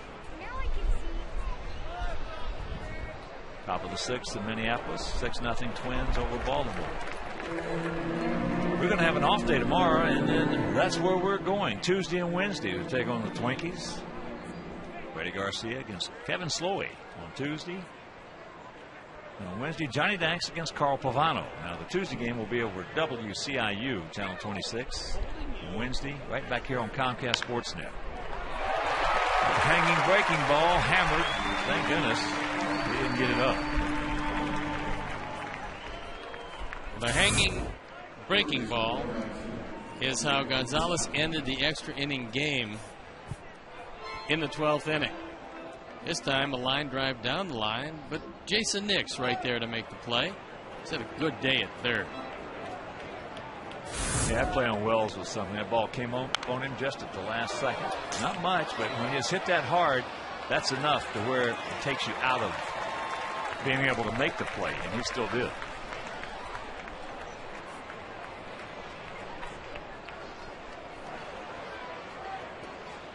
Outfield straight up, spread out for Bautista. He had a little duck snort double, knocking in a run back in the second.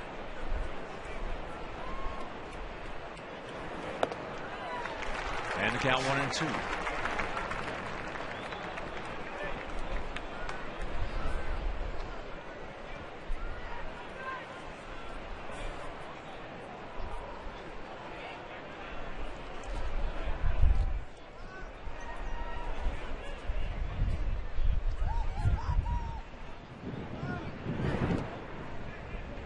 Breaking ball down low. So 2 out, 2 balls, 2 strikes.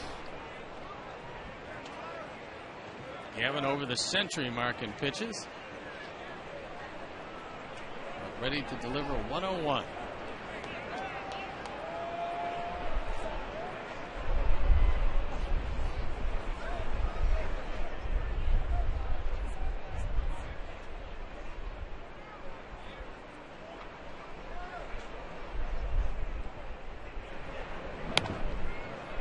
And a full count.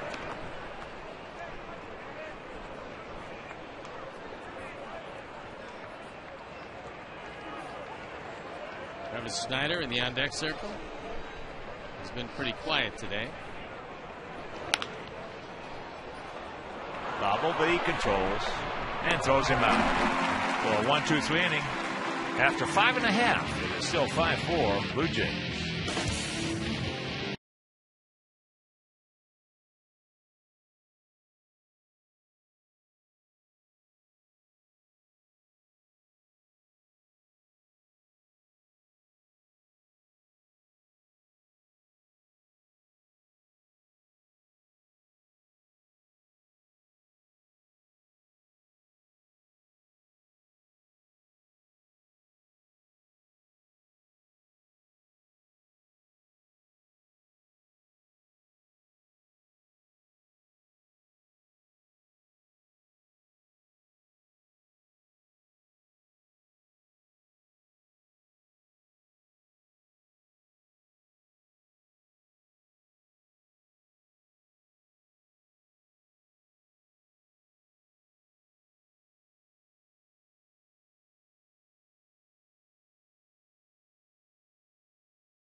Twins, Comcast Sportsnet presents Inside Look with Kenny Williams.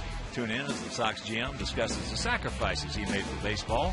Inside Look with Kenny Williams, Wednesday at 3:30 p.m. on Comcast Sportsnet, fans' best friend. I talked with David Kaplan about that show, and he said Kenny did just an outstanding job. They didn't talk all about baseball. They talked about a lot of the ancillary aspects of the game and get a chance to get to know a little bit more about Kenny that you might not have known otherwise. Kenny is really an interesting person. David said he learned a lot about it and thought it was a pretty unique look.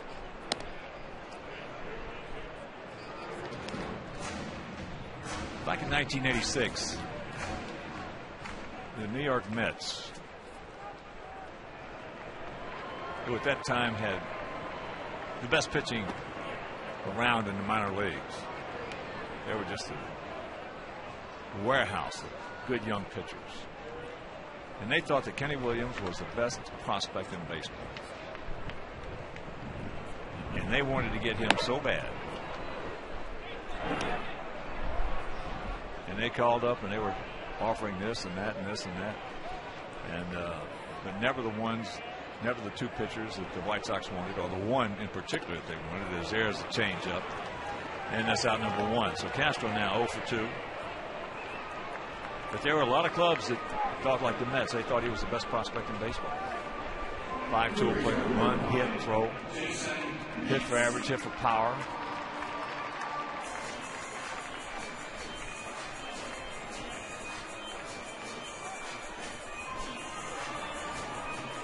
As here's Jason Nix.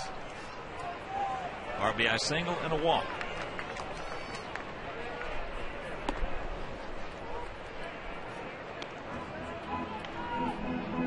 Romero is starting to get that straight change in the neighborhood, especially effective when he stays ahead.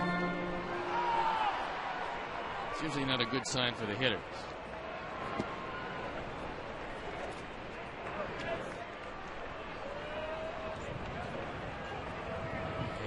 Romero about ready to deliver pitch 105. Jake was into the high 1-teens last night.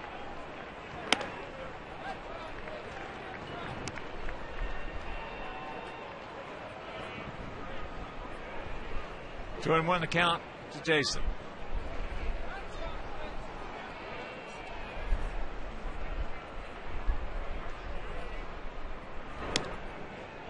And it's 3 balls and a strike. Now the catbird seat.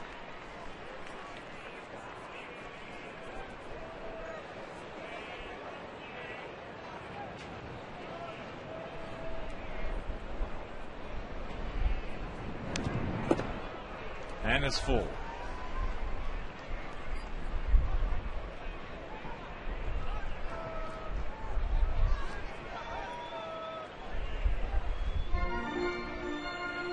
That Met general manager, I believe, was Joe McIlvaine at the time. Joe McIlvaine originally came over from the Baltimore Orioles through their system. In fact, for the longest time, if you looked around, whether it be Lou Gorman or John Sherholtz or Frank Cashin, Hank Peters. Of course, Hank started someplace else, but started in Kansas City. Baltimore put a lot of executives into the front office of a lot of teams for a long time. Frank Cashin was just terrific. Just terrific. And there's ball 4. So the 1-out walk. 5th walk issued by Romero. Enjoy your day at U.S. Cellular Field with family and friends. Individual tickets for the Chicago White Sox 2010 season are now on sale. For tickets, visit www.whitesox.com or call 866-SOX-GAME.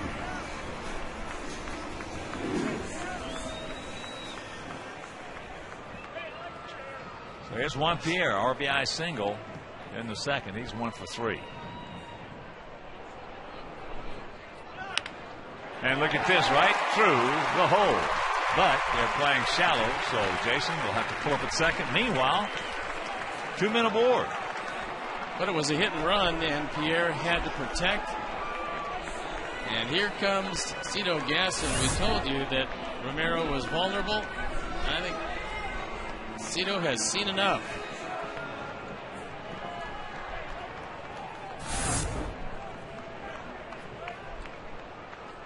Romero departs, and we'll be back.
He's 1-1, ERA 2.36. On for the 14th time. 15 in the third innings, giving up just one home run. He's walked just 2, and he's fanned 11. And he's going to look at Gordon Beckham, who was very frustrated by Romero last time when he fanned him.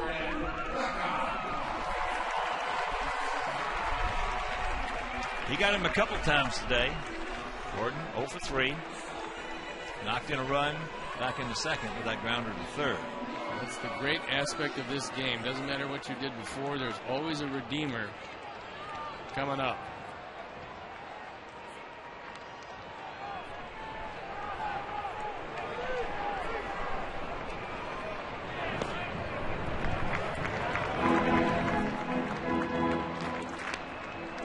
Want to know the count? There's Matt. Last time he looked at these Blue Jays, he fanned 5 in 2 innings.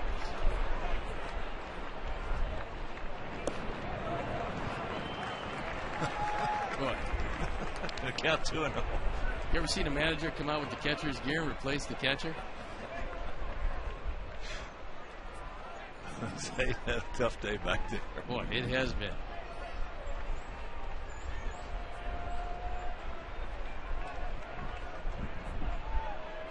Outfield straight up, about equidistant. No. That's a gift.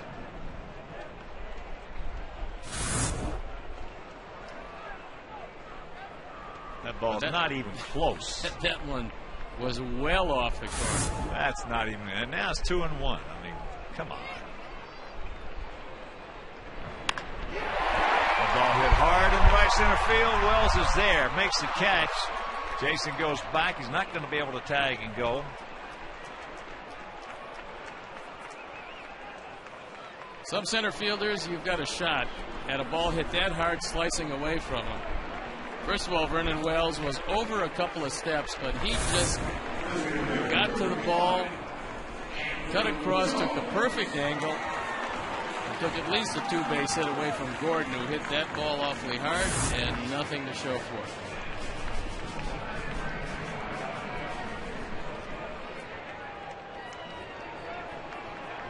So it's up to Andrew Jones, who is 1 for 3.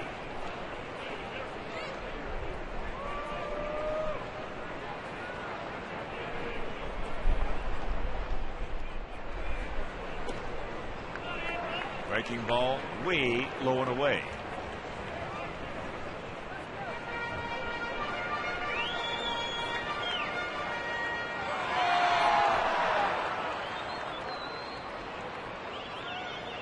take on the Red Sox at Fenway tonight. Burnett against Lester. Big sweeping curveball, and the count 1-1.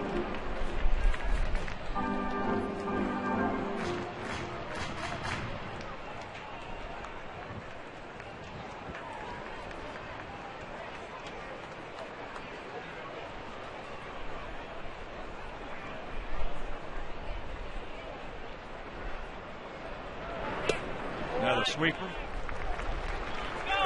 For 2 balls and a strike to Andrew. Mirko waiting in the on-deck circle, and both men on base. Charge to Romero, who went just 5 1/3 this afternoon.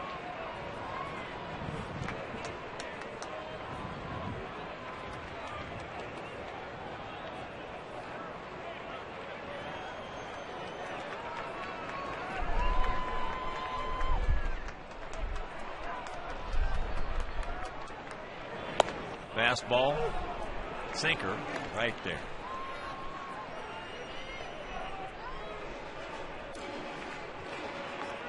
Two on, 2 out. 2 balls, 2 strikes. Here in the bottom of the 6th, 5-4 Toronto.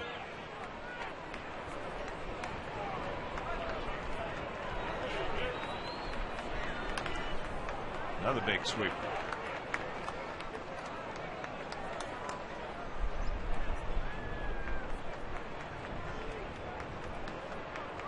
Lead out to the mound to talk with Kemp.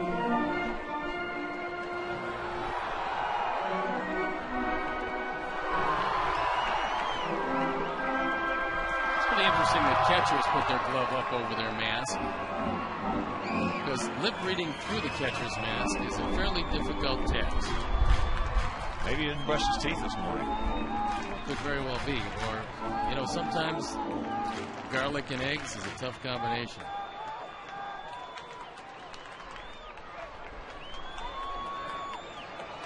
And the 2-2. It's full.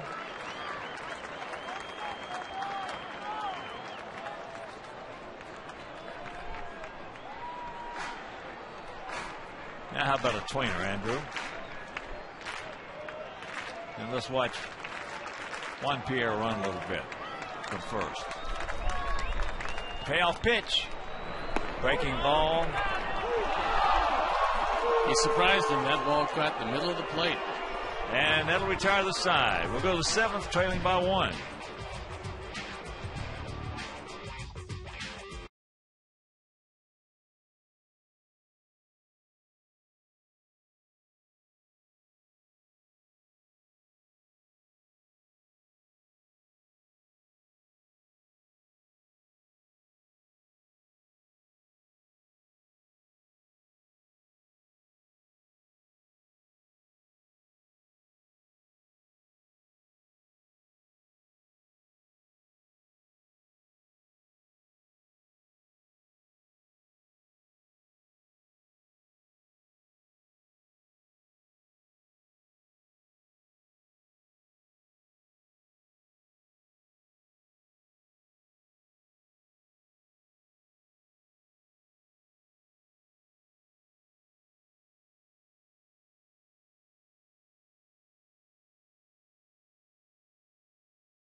At 11:30 with Felco. White Sox pregame live. Don't miss White Sox Twins.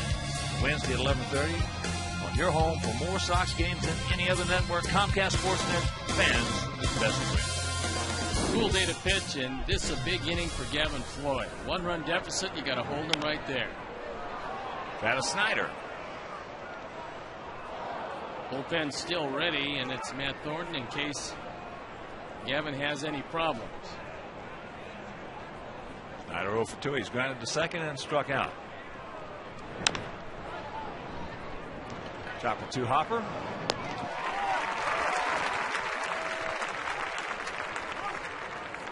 Prorated White Sox season tickets are on sale now. Full season, weekday, and weekend plan offers best seat locations at the lowest prices with the most benefits.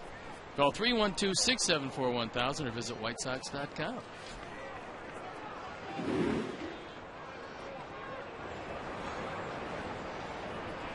Here's Molina. He was hit by a pitch leading off the third, and that's when they scored 4 runs. He struck out in the fourth.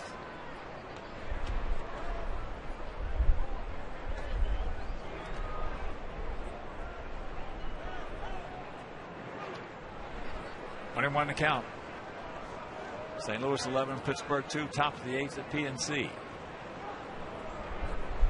Kansas City shutting out Texas 2-0. Game in the top of the third. Down at Ranger Stadium. Lays off the high fastball. Just getting underway at Oakland as the A's are hosting Tampa Bay.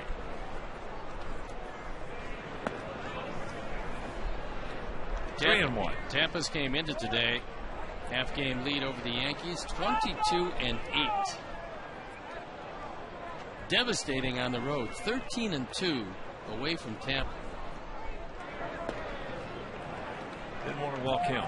Nope. That'll be interesting to see, as valuable as that run would be if they're going to pinch run for him. Well, Ozzy's made the sign to the pin. And they're going to pinch run from Molina, and that's going to be it. Matt Thornton's coming into the game, and so we'll take this opportunity to step out, and we'll be back.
Rates do apply. Matt Thornton comes into the game, and we saw him on Friday night. He threw 2 innings, fanned 5, and the innings were perfect. He's going to go head-to-head with Freddie Lewis at the top. And there's a look at some very impressive numbers. On for the 14th time. 23 strikeouts and 2 walks in 14 2/3 innings. Mike McCoy pinch running for Molina at first.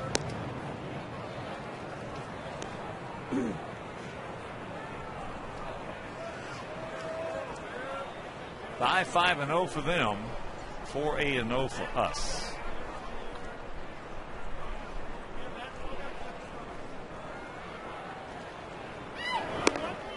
Takes the strike.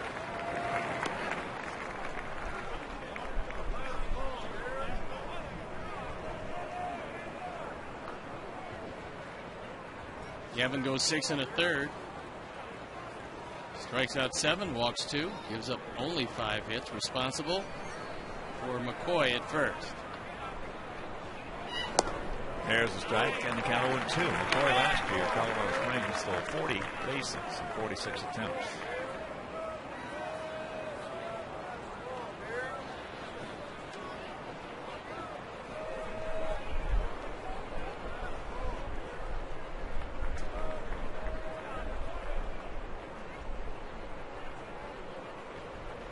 The 0-2.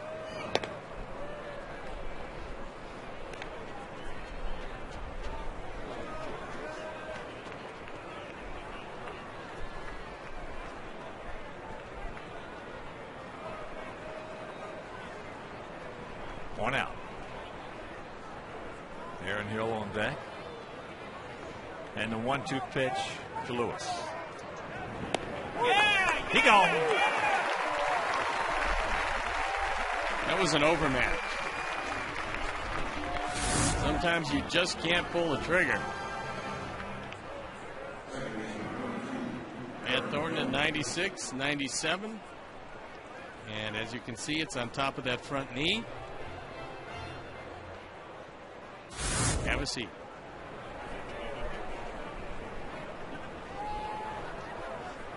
There goes McCoy, and there's the first high.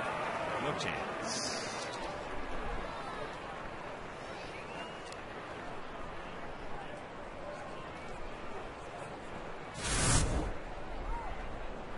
That's what Cito Gaston put him in to do.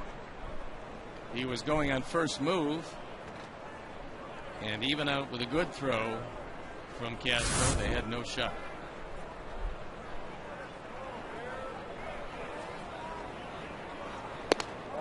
Watch out.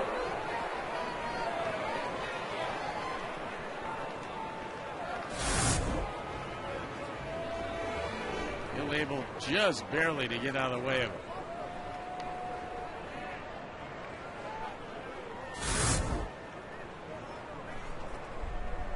And the 1-1. There's the 97. Hill is 1 for 2 in this game. He is 1 for 15 in the series.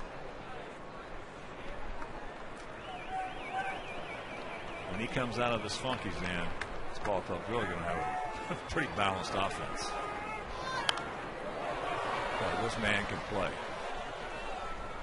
And he can hit. Well, he missed a great deal of time with some hamstring difficulties. And when you're not getting spring at bats, and you're essentially taking your spring training when the pitchers are strong and doing their thing in the middle of a season, it's difficult.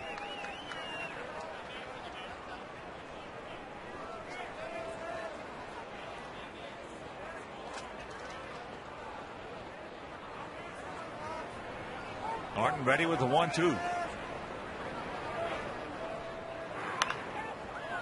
And that's the souvenir. In and out of the LG Skyline Club seats.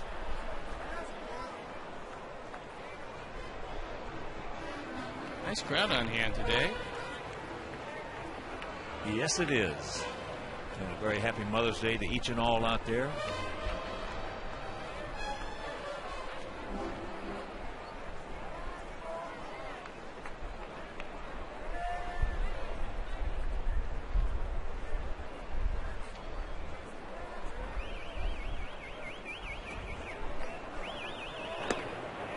Takes it up and takes ball 2.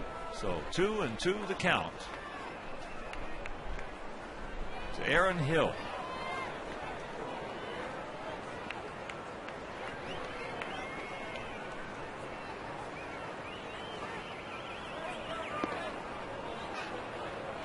Full count with Adam Lynn on deck.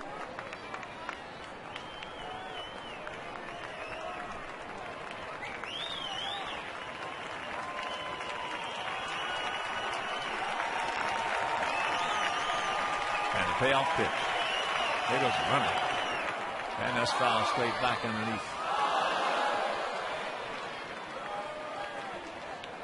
You get a jump like that with the speed that McCoy has, and on a chopper in the infield, you've got a shot at scoring.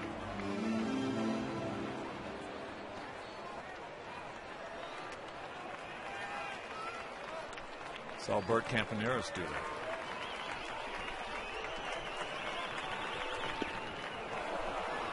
And he walks him. So battling at bat right there for Aaron Hill. And here comes Lynn, who is 1 for 2. Going out to right and poked a 2-run single in the left field in the 3rd inning, and he walked in the 5th.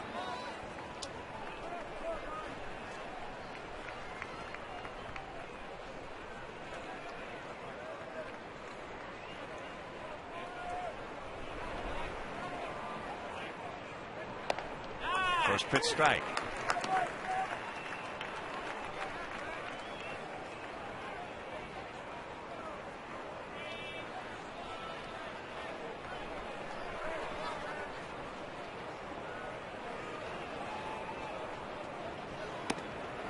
And the count 0-2. Vernon Wells on deck. Vernon Wells swinging the bat. He's been to the plate 3 times today and hit 3 rockets. 1 for a homer, 1 for a double, and 1 into a double play. Just as soon end this particular inning right here.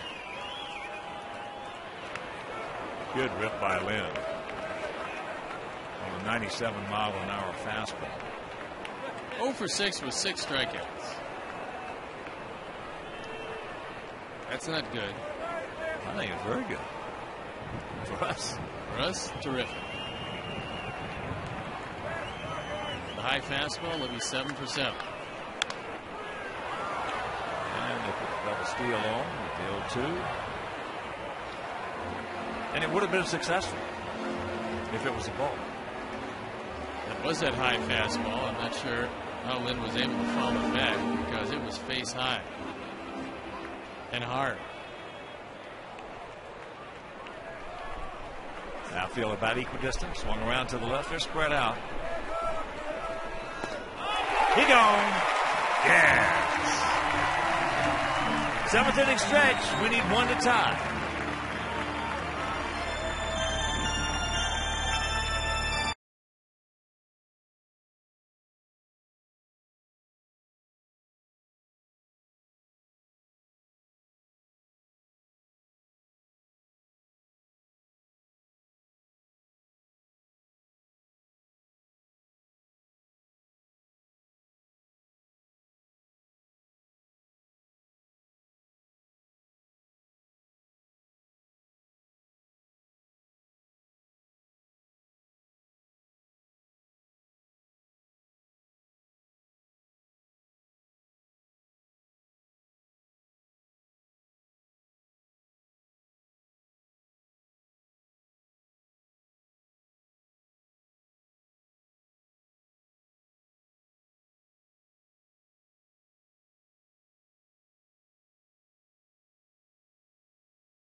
might be right. Camp's still out there behind the mound. Now he's coming.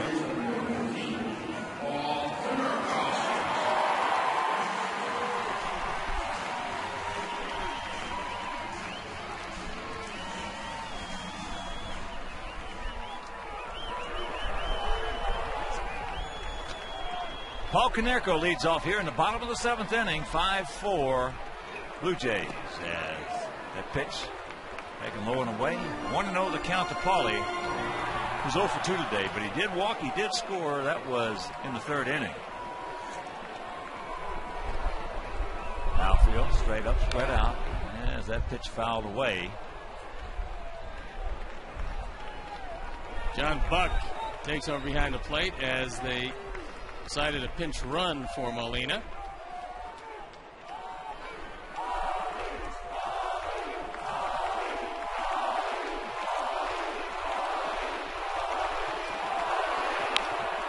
Ground ball. Gonzalez got him.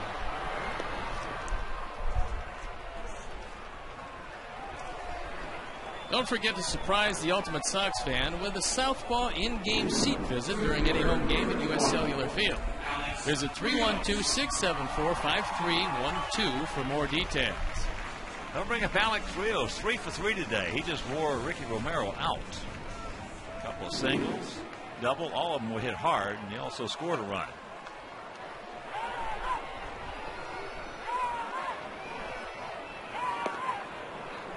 Takes that sinker downstairs. Camp has a good sinker, and you have to make him get the ball up.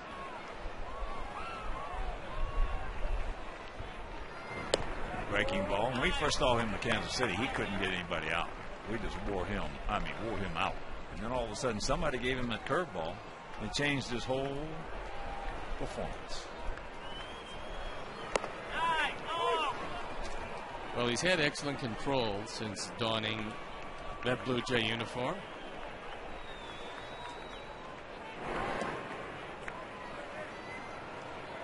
Two and one to count to Rios. Bullpen up and going, and it looks like Scott Downs, the left-hander for the Blue Jays. Takes it up. And the count 3-1.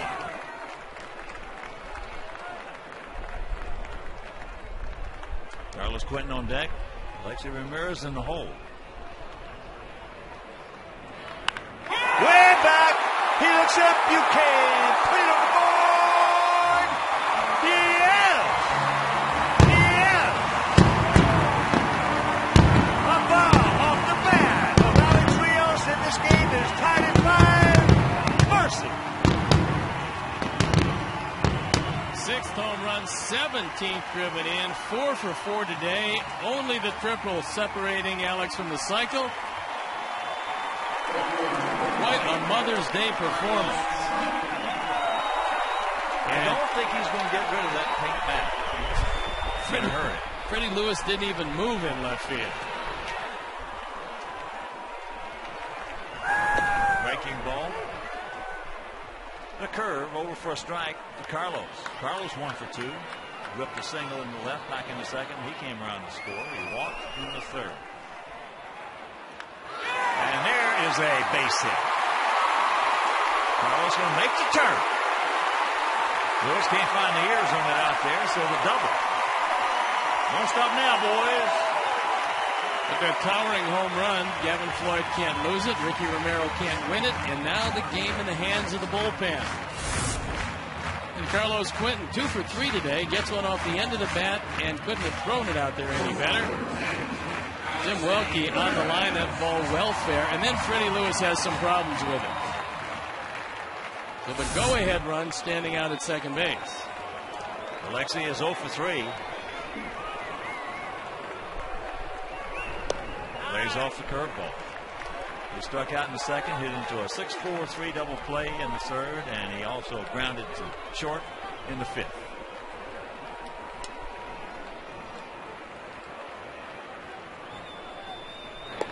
Way outside. Here's our Ford home run replay.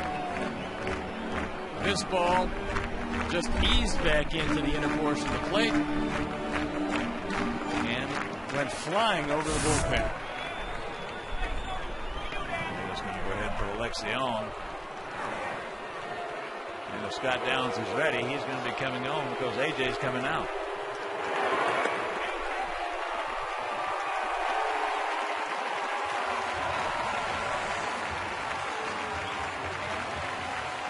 Castro being pinch hit for by Pierzynski. It has not been announced as yet.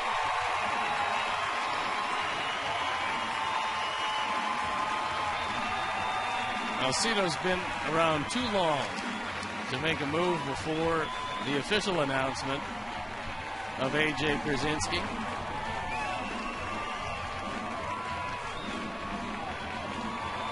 Now he's been announced. There was the move.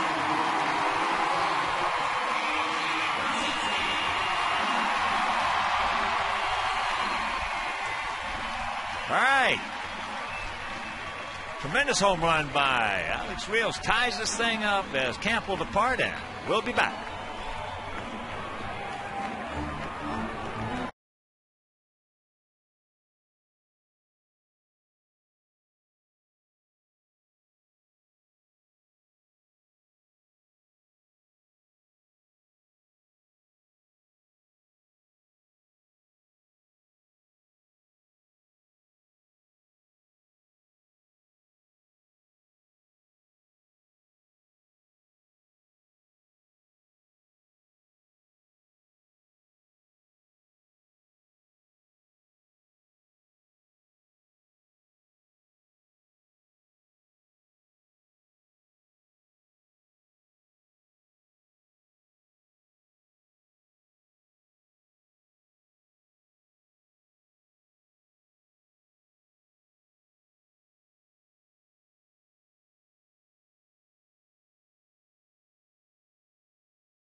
Post-game live for final details. So Scott Downs comes into the game to face AJ Pierzynski.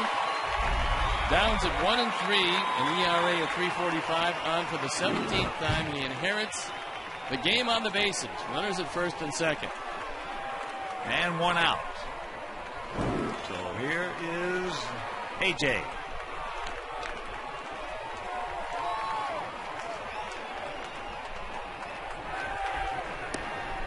First pitch strike.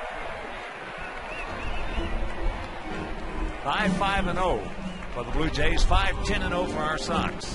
They're at the bottom of the seventh inning. Both bullpens start to work.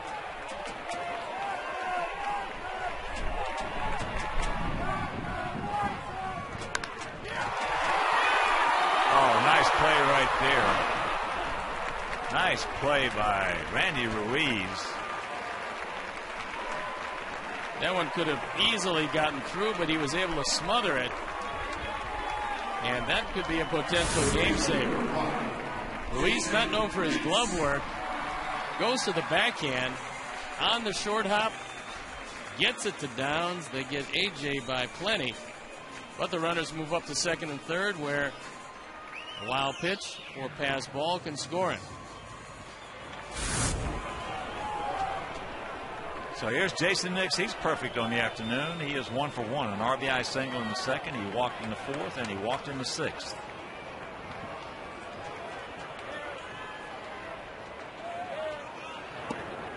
Big sweeper right there. That's down low.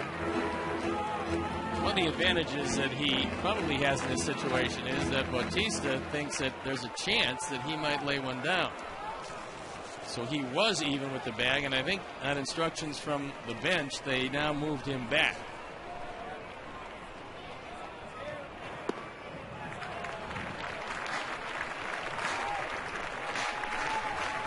Two 2-0. Got Pierre on deck, so let's see.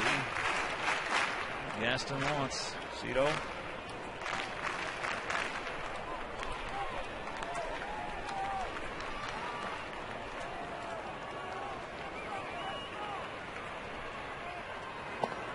And that's low ball 3. This looks like Downs is pitching around him, and he wants to take his chances with the left-handed Pierre.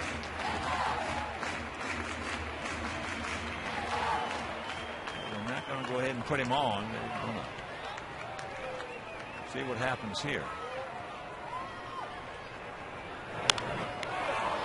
Turns him loose, as he should have. And fouls it. Souvenir right side.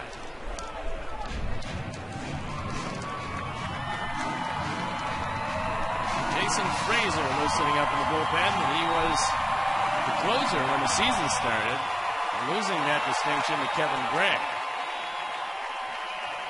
Yeah, he lost that against us. Yep.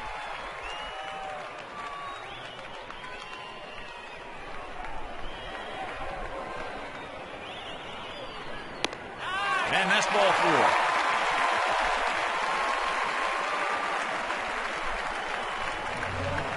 So, Zach's packed with Sox. Pierre is 2 for 4 today with an RBI.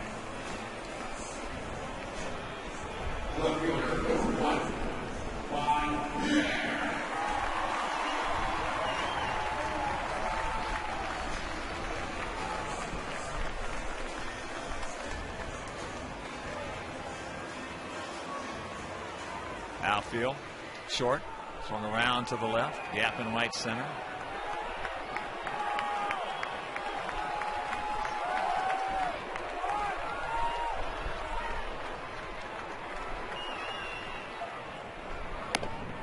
And that fastball is up high. Come on, Juan, need you, buddy.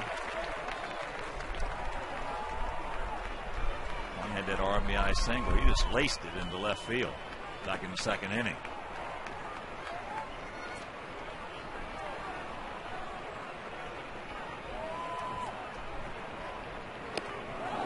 I got him. 6-5. Sox lead it.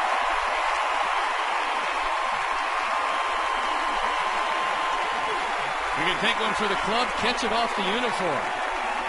Juan turned around and motioned, but Jim Reynolds had already heard it. That's the second run batted in today. Couldn't have come at a better time.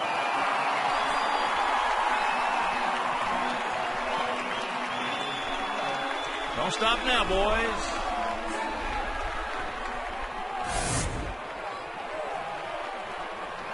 Here's Gordon. Beckham 0 for 4. He's due. 1 for 11 in the series.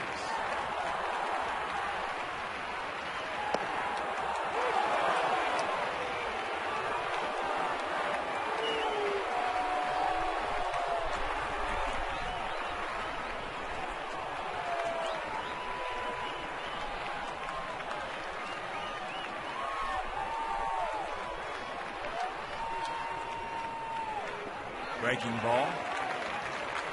Right here. Right now. Right man.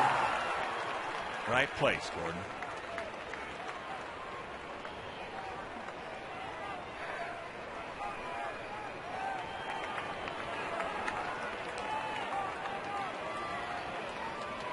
Big pitch right here, the 1-1.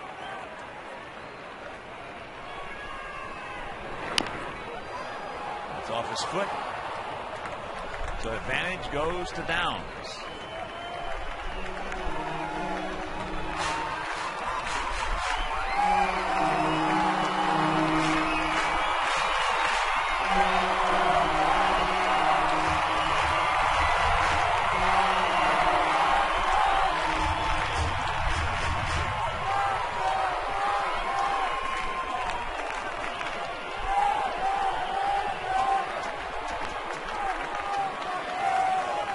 Stay on top of him, young man.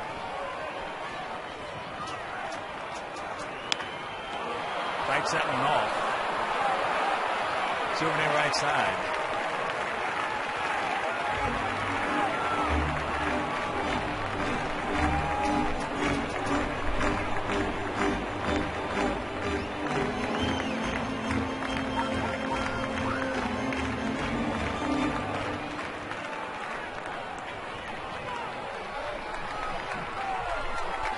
Two here in the bottom of 7th, lead at 6-5. 2 out. Sox packed. And a 1-2 count. 2 balls, 2 strikes. Good stop by Buck. He saves another run.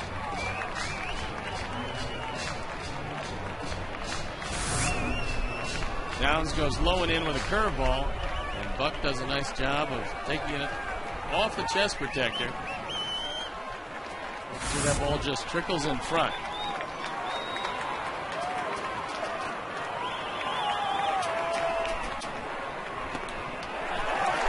Good eye, good take, full count.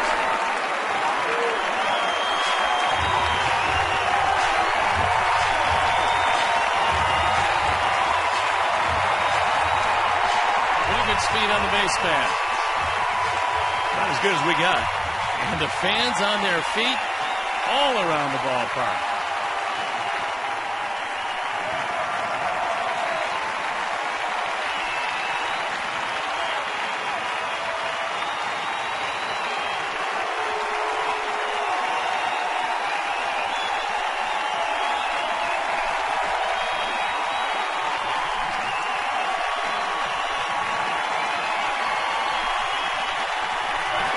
Yes, ball 4. Now he calls him out on the check swing.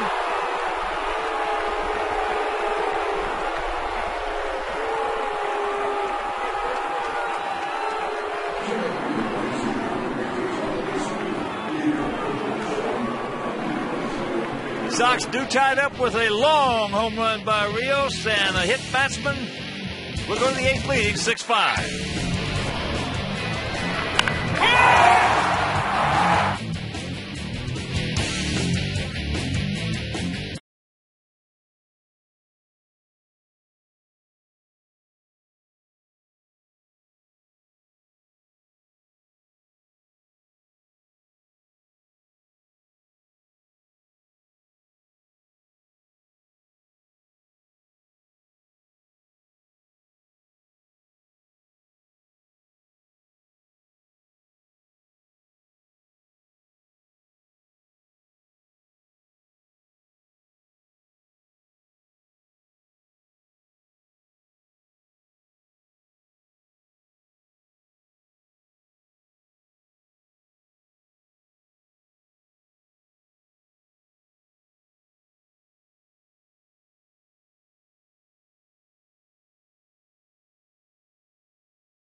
Very much. Tony Pena comes into the game to protect a 1-run lead.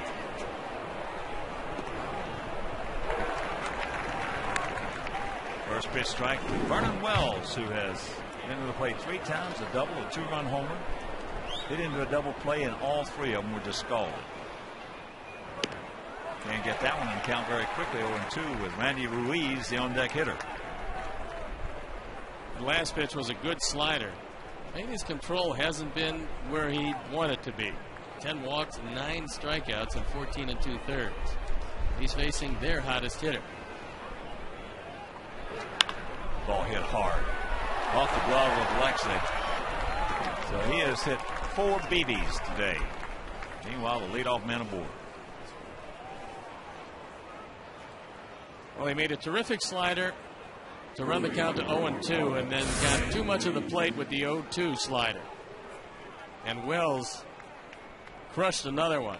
Lexi does a nice job of just getting a glove on it, but he can't control it. So here's Randy Ruiz. He has struck out, going out deep to center, and popped to second.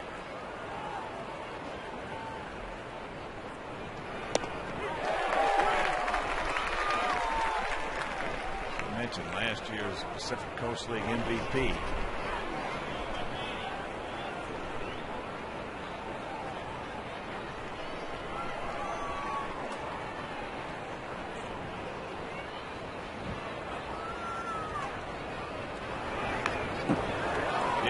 And the count very quickly 0-2. Las Vegas last year, he had 320, 25 homers, drove in 106, 43 doubles, 2 triples in just 114 games.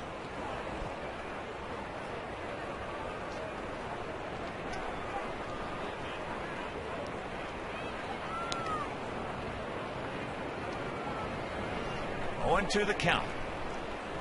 Good speed at first, and Wells. Not so much a base stealer, but he is 2 for 2 this year. But he has good speed.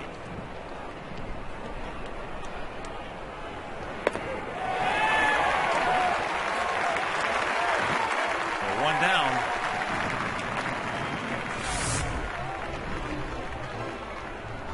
That slider low and out of the zone. Ruiz cannot check his swing. AJ smothers it. AJ came into the game to pinch hit and stays in the game as part of the new battery. 1 out to Alex Gonzalez, who has gone out to center, struck out, and lined hard to third base.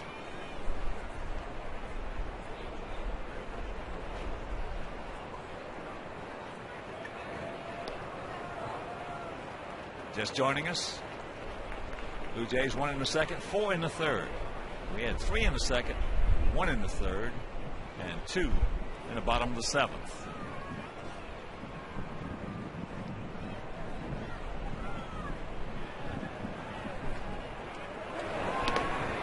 First pitch strike. Gotta be careful of this guy. He's leading this club in home runs and RBIs. That slider split the plate. Any ensuing sliders, the best be outside.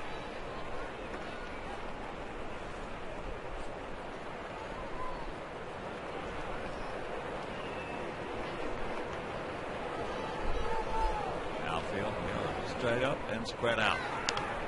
He got away with one right there. Pops it up. Watch out! That's Paul's play, and AJ has to get out of the way of that. He's coming straight in. Pena has to act as a traffic cop. He's got to be calling Canerco all the way. And it looked like a clothesline in football. You see, Tony right there has got to call the play. You can't allow your catcher and your first baseman to run into one another. That's a lost art. It's a lost art in this game, and I'll tell you, some of the managers that you talk to, why don't you let him be a traffic cop out there? They say, well, I don't want him being involved in the play. Yeah, but that's going to get somebody hurt like that. Well, that can cost you a ball game as well. Yep. So here's Bautista. He's 1 for 3. Had a little bloop double in the second inning, knocking in a run.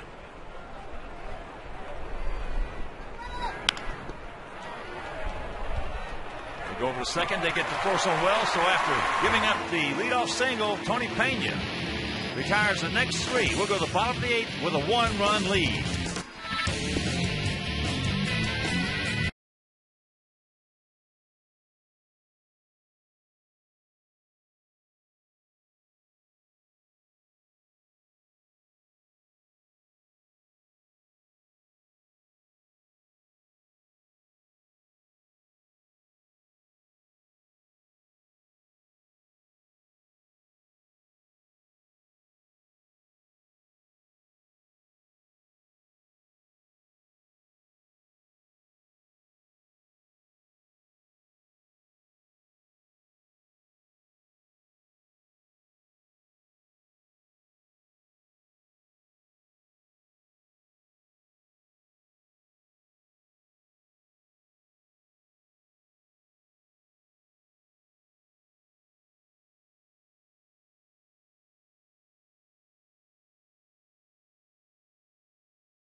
U.S. Cellular White Sox postgame live. The Big Hurt Frank Thomas, our Chuck Garfine, and Bill Moe deliver highlights and analysis. Plus, go live to Ozzy's postgame remarks, so don't miss U.S. Cellular White Sox postgame live immediately following the game.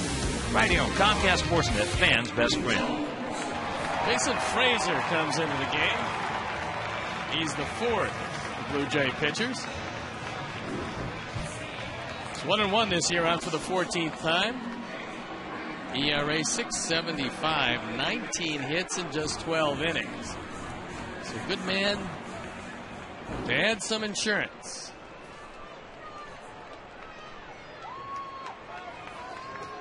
Here's Andrew.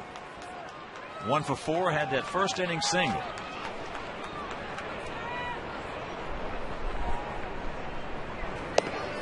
Takes a strike on the outside corner.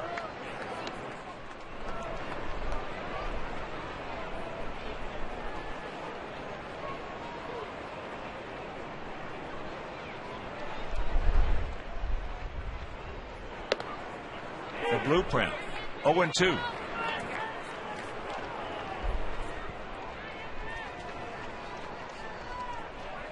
Good two-strike hitter right here, AJ.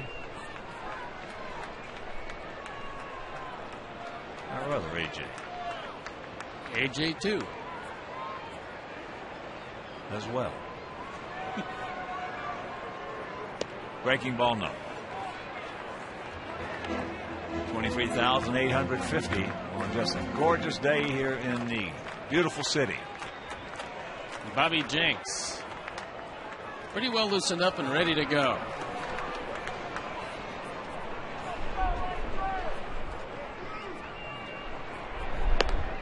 And that's outside.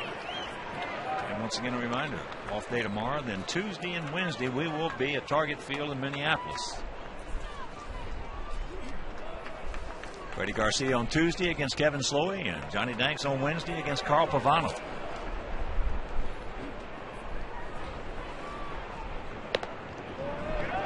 And a full count. Tuesday's game will be over WCIU Channel 26. Wednesday, right back here on Comcast Sportsnet. I'd like to see Andrew aboard. He already has one stolen base today.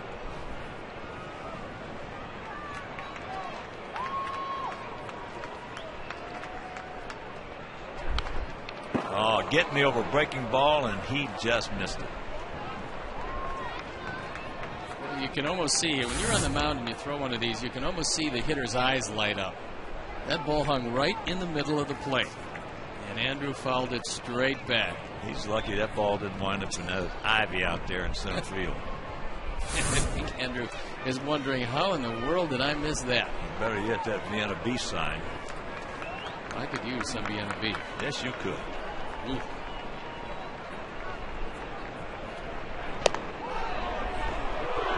Very questionable right there. Very, very questionable right there.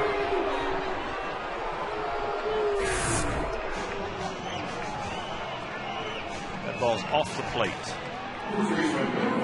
It is that. Unfortunately, Andrew missed the one that he could have hit a mile, and got called out on one that was just off the outside corner.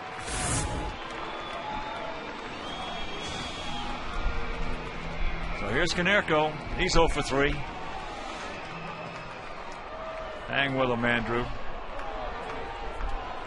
That is getting the shaft right there.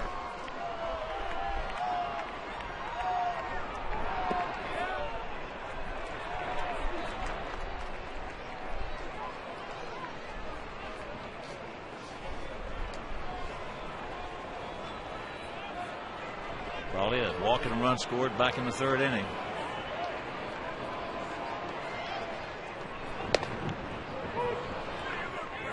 And the count evens at 1.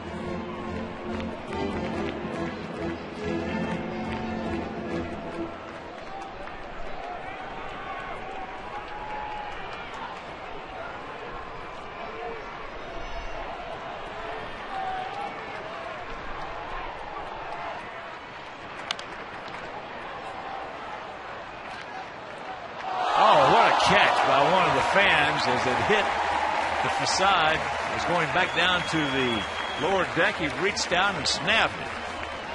Wow, that's the best catch I've seen by a fan in a long time. Give that man a contract, says Rex Barney. I remember Rex Barney and that announcement a lot. He's a pretty good guy. At Memorial Stadium and Camden Yards. One of the greatest descriptions ever about anybody that I've ever heard pitch. Said Rex Barney pitched like the strike zone was high and away. Well, there were some people who thought he was the hardest thrower in baseball. Yeah, I know. 1-2.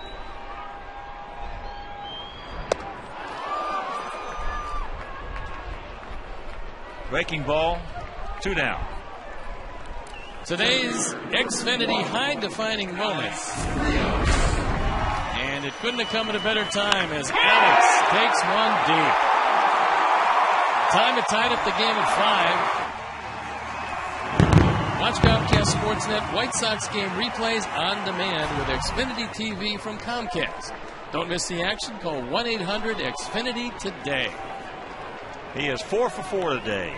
2 singles, a double, and homer. And all of them have been crushed.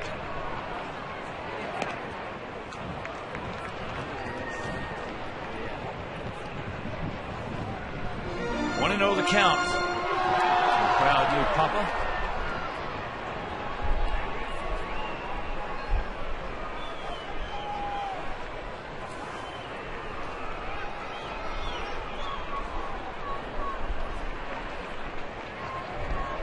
And he's got a 2-0 count. Carlos Quentin on deck. Carlos 2 for 3 today. A single, a double, a couple of runs scored. Jose Valentin in the year 2000. Hit for the cycle. Seems relatively simple to hit a triple. Not with this outfield setup. 3-0. He's not going to get a chance with Frazier staying away like that. No, just hit a home run and missed the plate. That won't work. That won't work.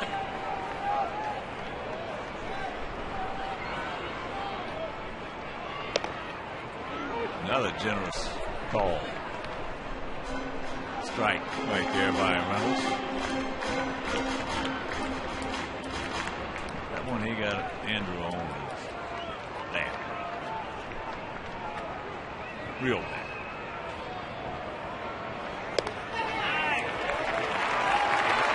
He didn't want any part of Alex Rios. I can't say as I blame him, but now, if you're Ozzy, you got to let Rios go. Because you're running against a catcher who hasn't been in the game all day and a pitcher who's just come into the game this inning. Carlos had single and run scored in the second. That double. And run scored last inning. Buck looking over in the dugout to see if they want to pitch out on the first pitch.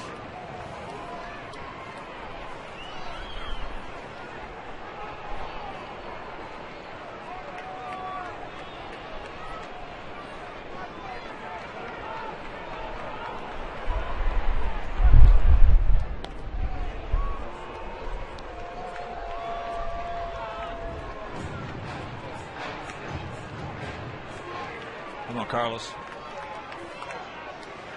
Put him on the board, buddy.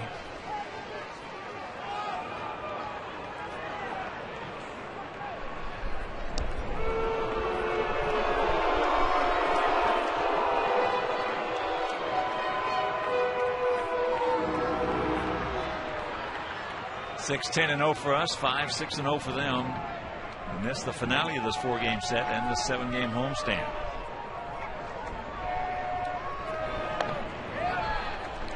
And the count 1-0. They got the pitch out, but nothing was going.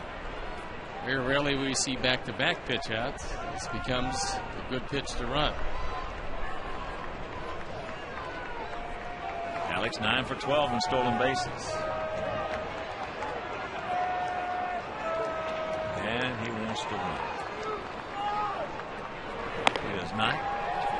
And now, because of that anticipation of his speed, it gives Carlos Quentin a 2-0 count. And Frazier hurrying up his motion, trying to use that slide step, trying to combat a base runner, not worrying about the guy that could really hurt him is the guy with the bat.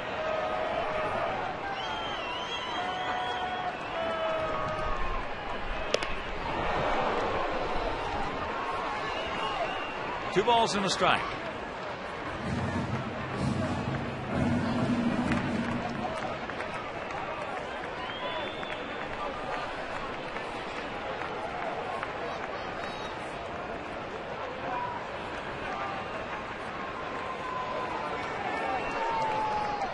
Frazier, like a lot of those Yankee pitchers. Going slow plate.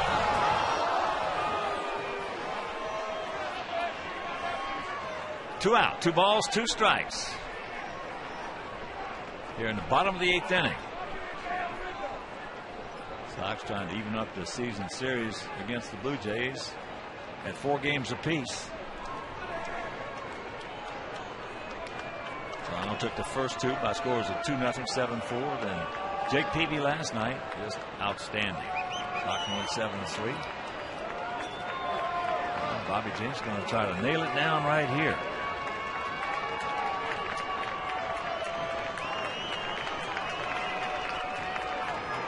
Breaking ball. And a full count.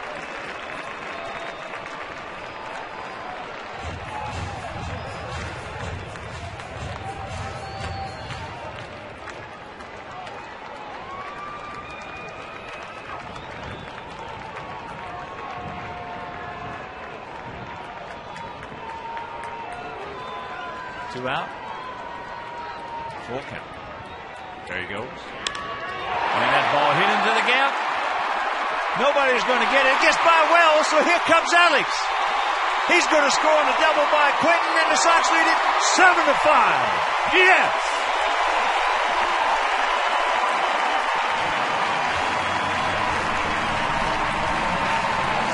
Big day for Carlos Quentin, who is 3 for 4.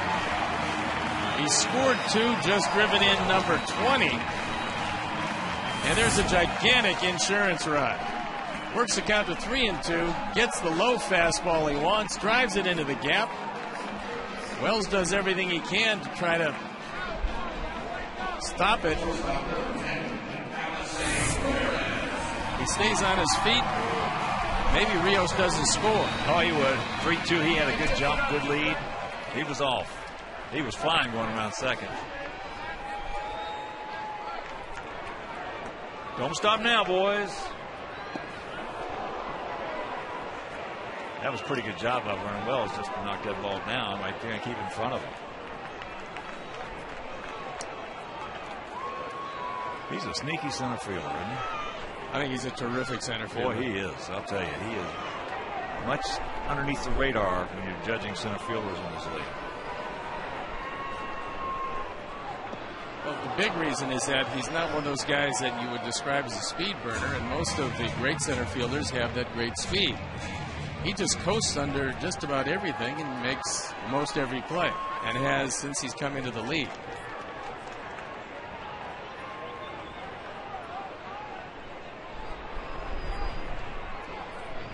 The 0-2. Ball hit down to Bautista's. Keeps his glove low, I should say. Comes up with it. But a big 2-out double by Carlos Quentin will go to the ninth leading 7-5.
hits have been given up in non-save situations, so he faces the bottom part of the order.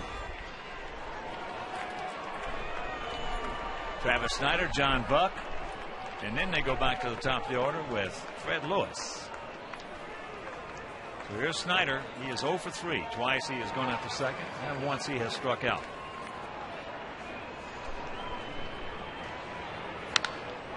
First ball hunting. Ball deep into left center field. And nobody's going to get it. One hop into the stands. Well, the leadoff double.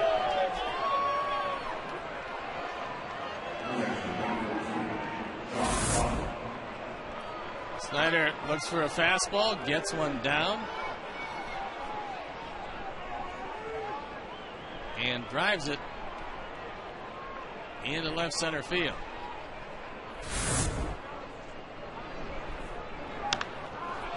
Buck pops it up. Beckham, long way to go, can't get there. That was the wind that just took it well out of his reach. Looked at first like he had a shot at it, but the wind just kept pushing it away from him. Boy, it did. When the ball first went up, I thought he had a definite shot at it.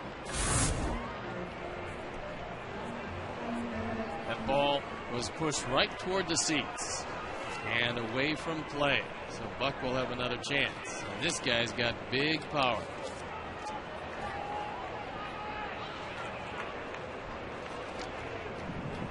You got Bobby the other night. That's outside. Jason Nix is right on the line at third base. Outfield deep and a no double set.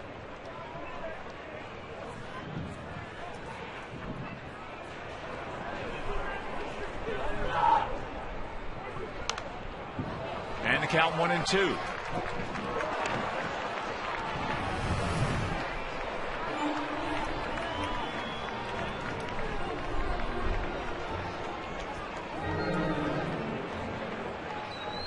This is the best we have seen Buck swing the bat in quite some time.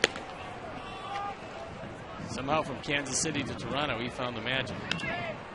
There's a shank, and it's going to fall for the base hit. Travis is going to be held at third. That's just a little duck snort right there. Meanwhile,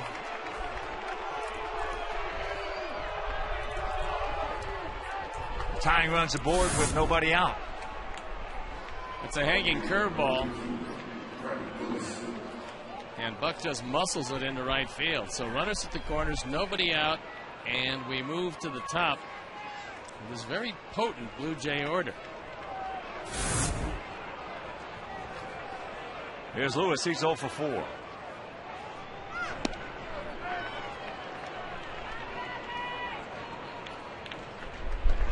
He struck out twice, fouled out to third, and bounced back to the pitcher.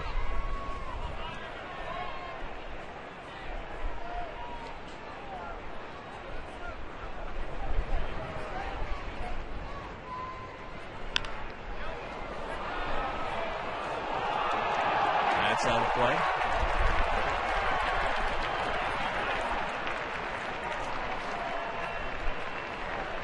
One and one to count.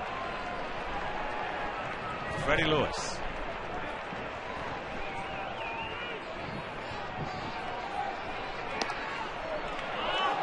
That's a good pitch.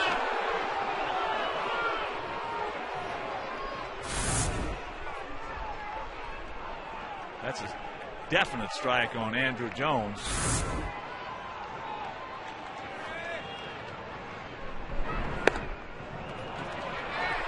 And the count 3-1.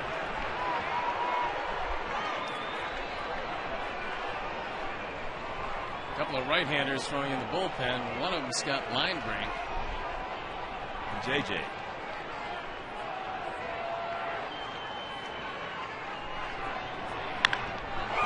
That's way out of here.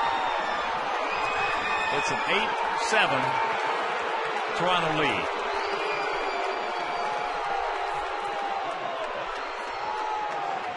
A 3-1 fastball. And just like that, Blue Jays recapture the lead. Second home run by Freddie Lewis. First hit of the day. 11 driven in.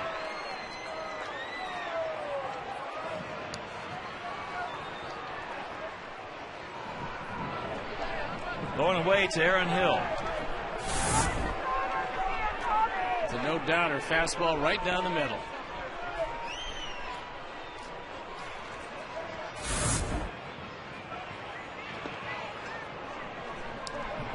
And the count 2-0.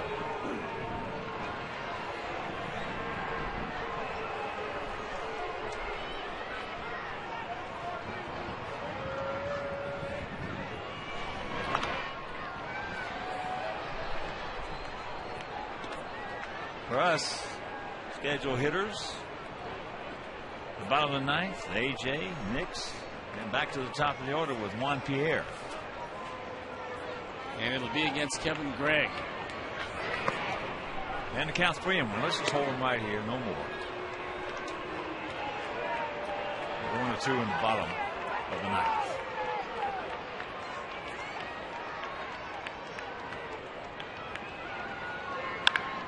There's a bullet.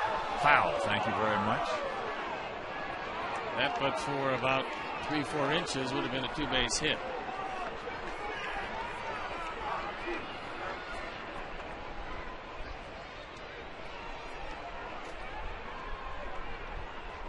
Eight runs on 9 hits, no errors for them. 7 runs on 11 hits, no errors for us.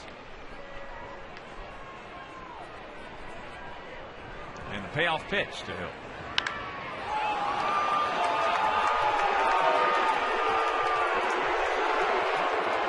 Well, that's going to be it for Bobby Jenks. As Ozzy's coming out, Bobby has surrendered the lead, giving up 4 straight hits. And let's see which one of the right-handers. It looks like Scott Linebrink will come into the game. All right. Linebrink comes on, and we'll be back.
Shadows just about ready to creep across home plate. And a couple of very tough hitters to look at before we are out of the top of the ninth, having surrendered the lead. 3-run homer by Fred Lewis. So here's Lind. He's 1 for 3. He had a 2-run single back in the 3rd inning.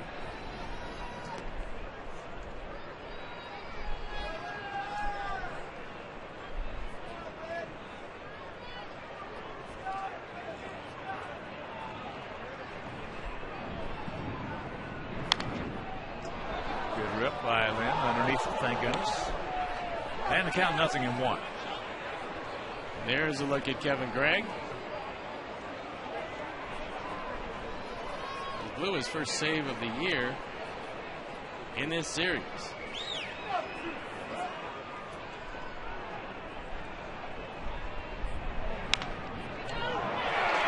There's a throw. Bobbled all the way by Alexei. That was not a particularly good throw as Scott tried to rush it, but the ball probably that Alexei might have held on to and at least gotten one. Mike DeMuro on the call. It's going to go E6. Alexei came across the bag, and that's the first error of the day.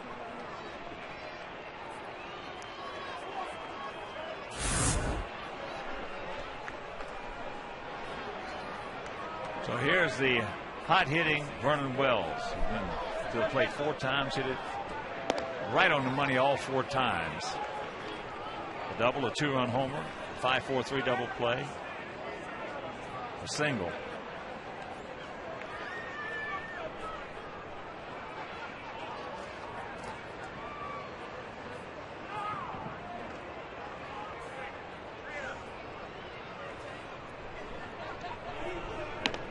And the count 0-2.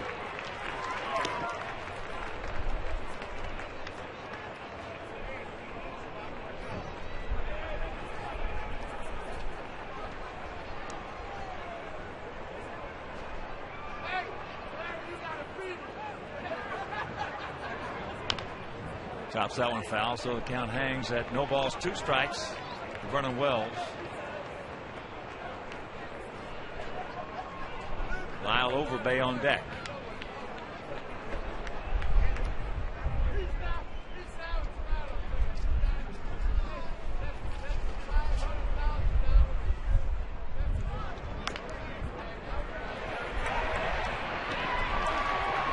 They can't turn it. But to get the man in second, 1 out.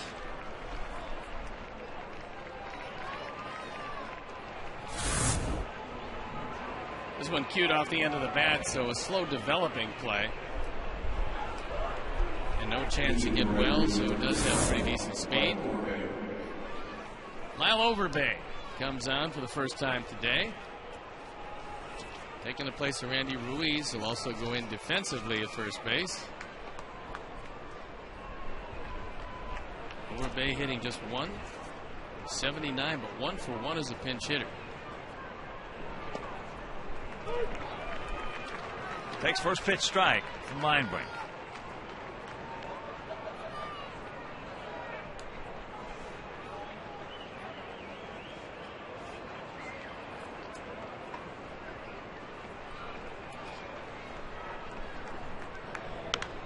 Pops him up. AJ over. Makes a catch. And that is a big out number 2.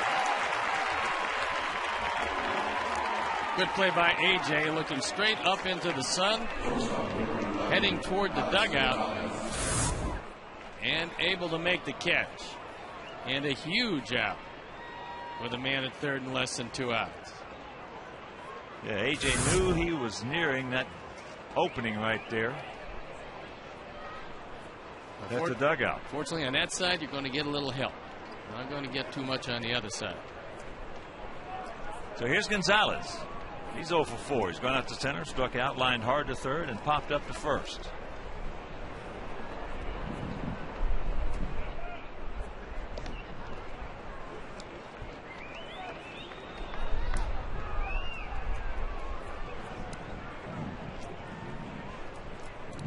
Alex Gonzalez has had a pretty good run against Scott Linebrink during the course of their careers.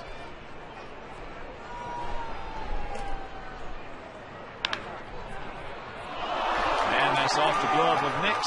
Another run scores, and it's 9-7. That will most likely go as a base hit and be RBI number 27 for Alex Gonzalez. That fastball on the inner portion, and it is a base hit. Charge to Bobby Jenks. That's an unearned run. Meanwhile, it still counts. Here's Bautista.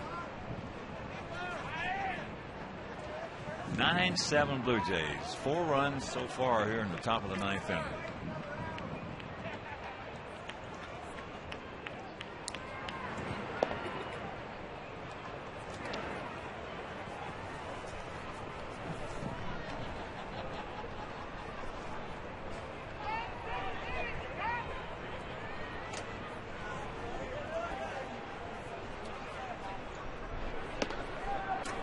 There's the strike.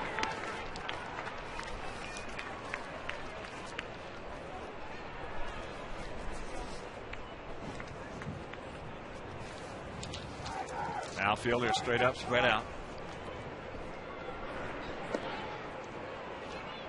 And the count 3-1.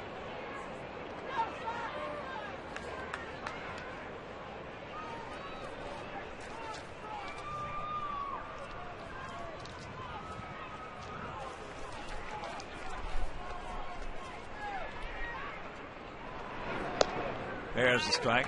So a full count.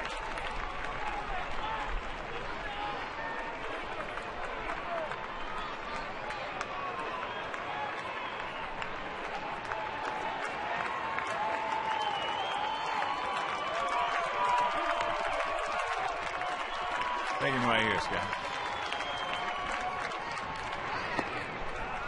That's low ball 4. Now you got to deal with the guy that started all this.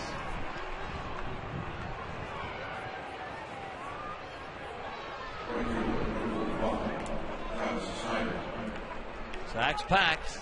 And here's Snyder, who hit the first pitch he saw from Bobby Jenks into left center field. Just split the outfielders for a double. One hop into the stands.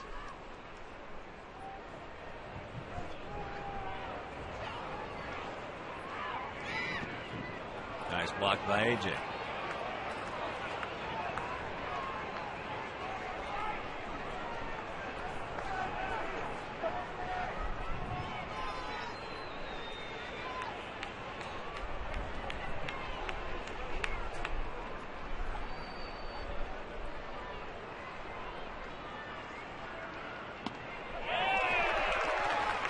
Goes through that one.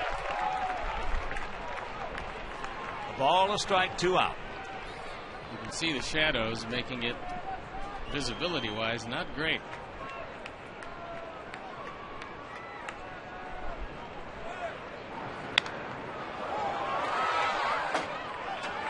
The last thing you want to do when you get shadows like this is get something off speed up. Or start walking people, because very much to the advantage of the pitcher.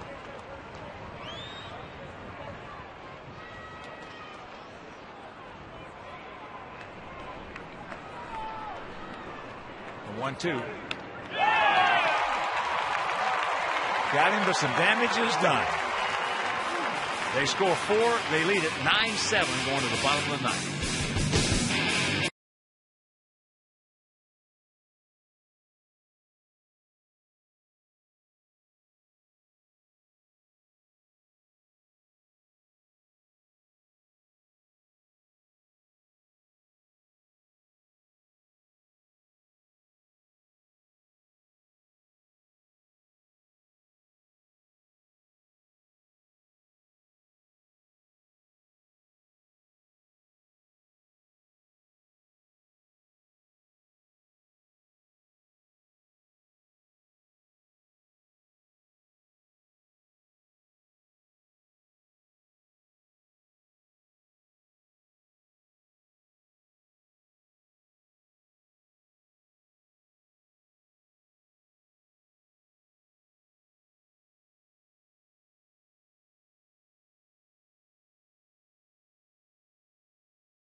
He's looking for his 9th save.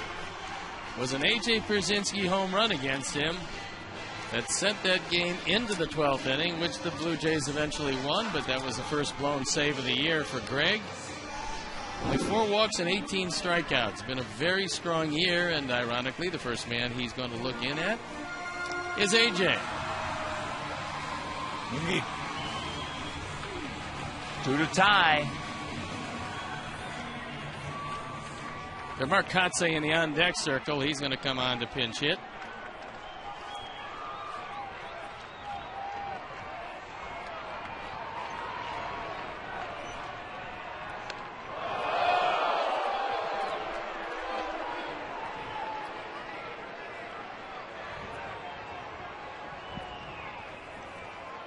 Lyle Overbay, who came in the game to pinch hit, stays in defensively at first. There's a strike and the count 1-1. Greg, 31 years old, 6'6", 240 pounds, out of Corvallis, Oregon.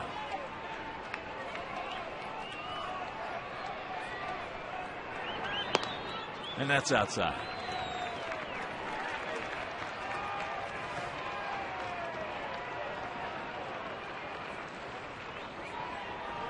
Nick Blackburn shuts out. Baltimore 6-0 for Minnesota. Little cutter at 87. And along with the splitter, that's really what's made Greg's year. And Buck thought it was low.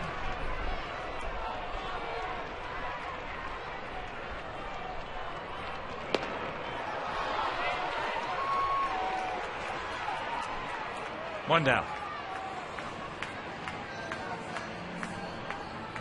AJ having a few words with Jim Reynolds. Having a few more words with Jim Reynolds. We should. Especially in the last 3 or 4 innings. He has missed a lot of pitches. Mark Kotze, who was in the on-deck circle, wins his way to the plate.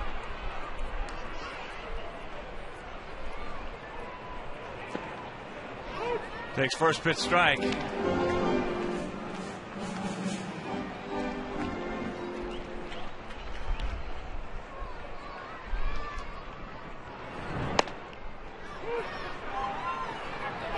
And the count 0-2.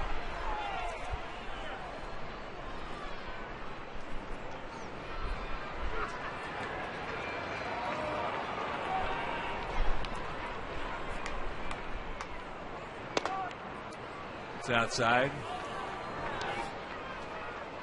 Cleveland beat Detroit 7-4 at Progressive Field. Cincinnati beat the Cubs 5-3 at the Great American Ballpark.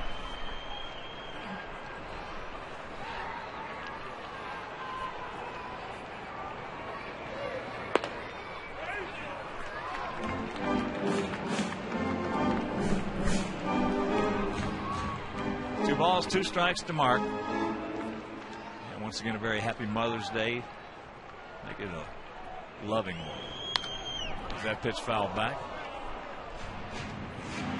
Unless we can do something right here, hopefully. We can do something right here. Would have loved to have brought you a White Sox victory today.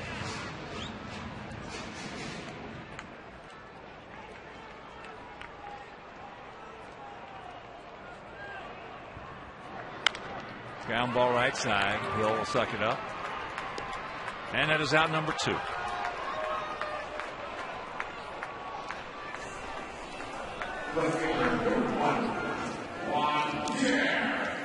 Back when all was beautiful in the 7th inning with the bases loaded, Juan Pierre got nipped by a pitch, and at the time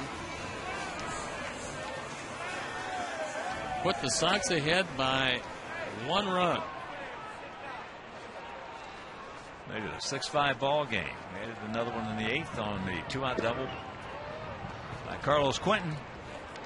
But then a 3-run homer by Freddie Lewis. And the RBI single by Gonzalez. They put 4 on the board in the top half of this inning. 1-1 the count.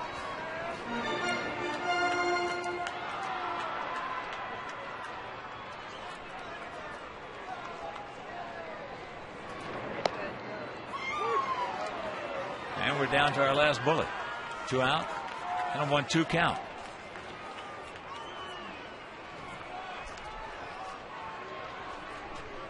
Get on. Get on base, man. Get yourself a hit. Fought that ball off. Took that one off his thumbs.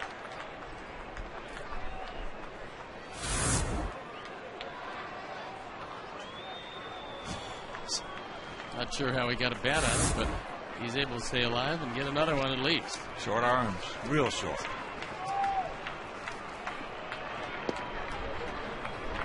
2-2 the count.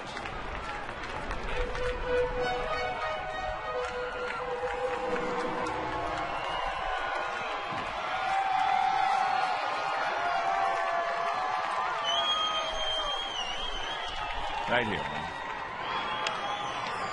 Nope. Right. Bautista can't get to it.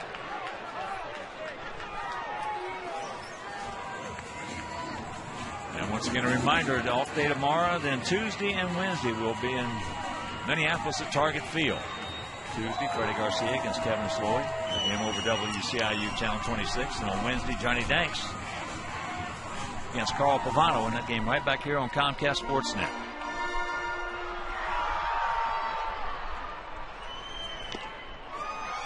Just got a piece of it.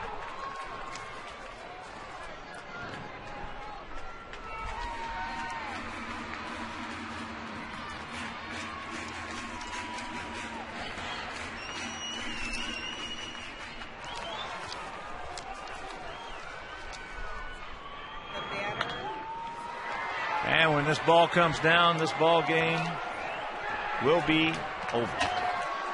So the Sox give up 4 runs in the top of the 9th inning. Blow a 2-run lead. 7-5.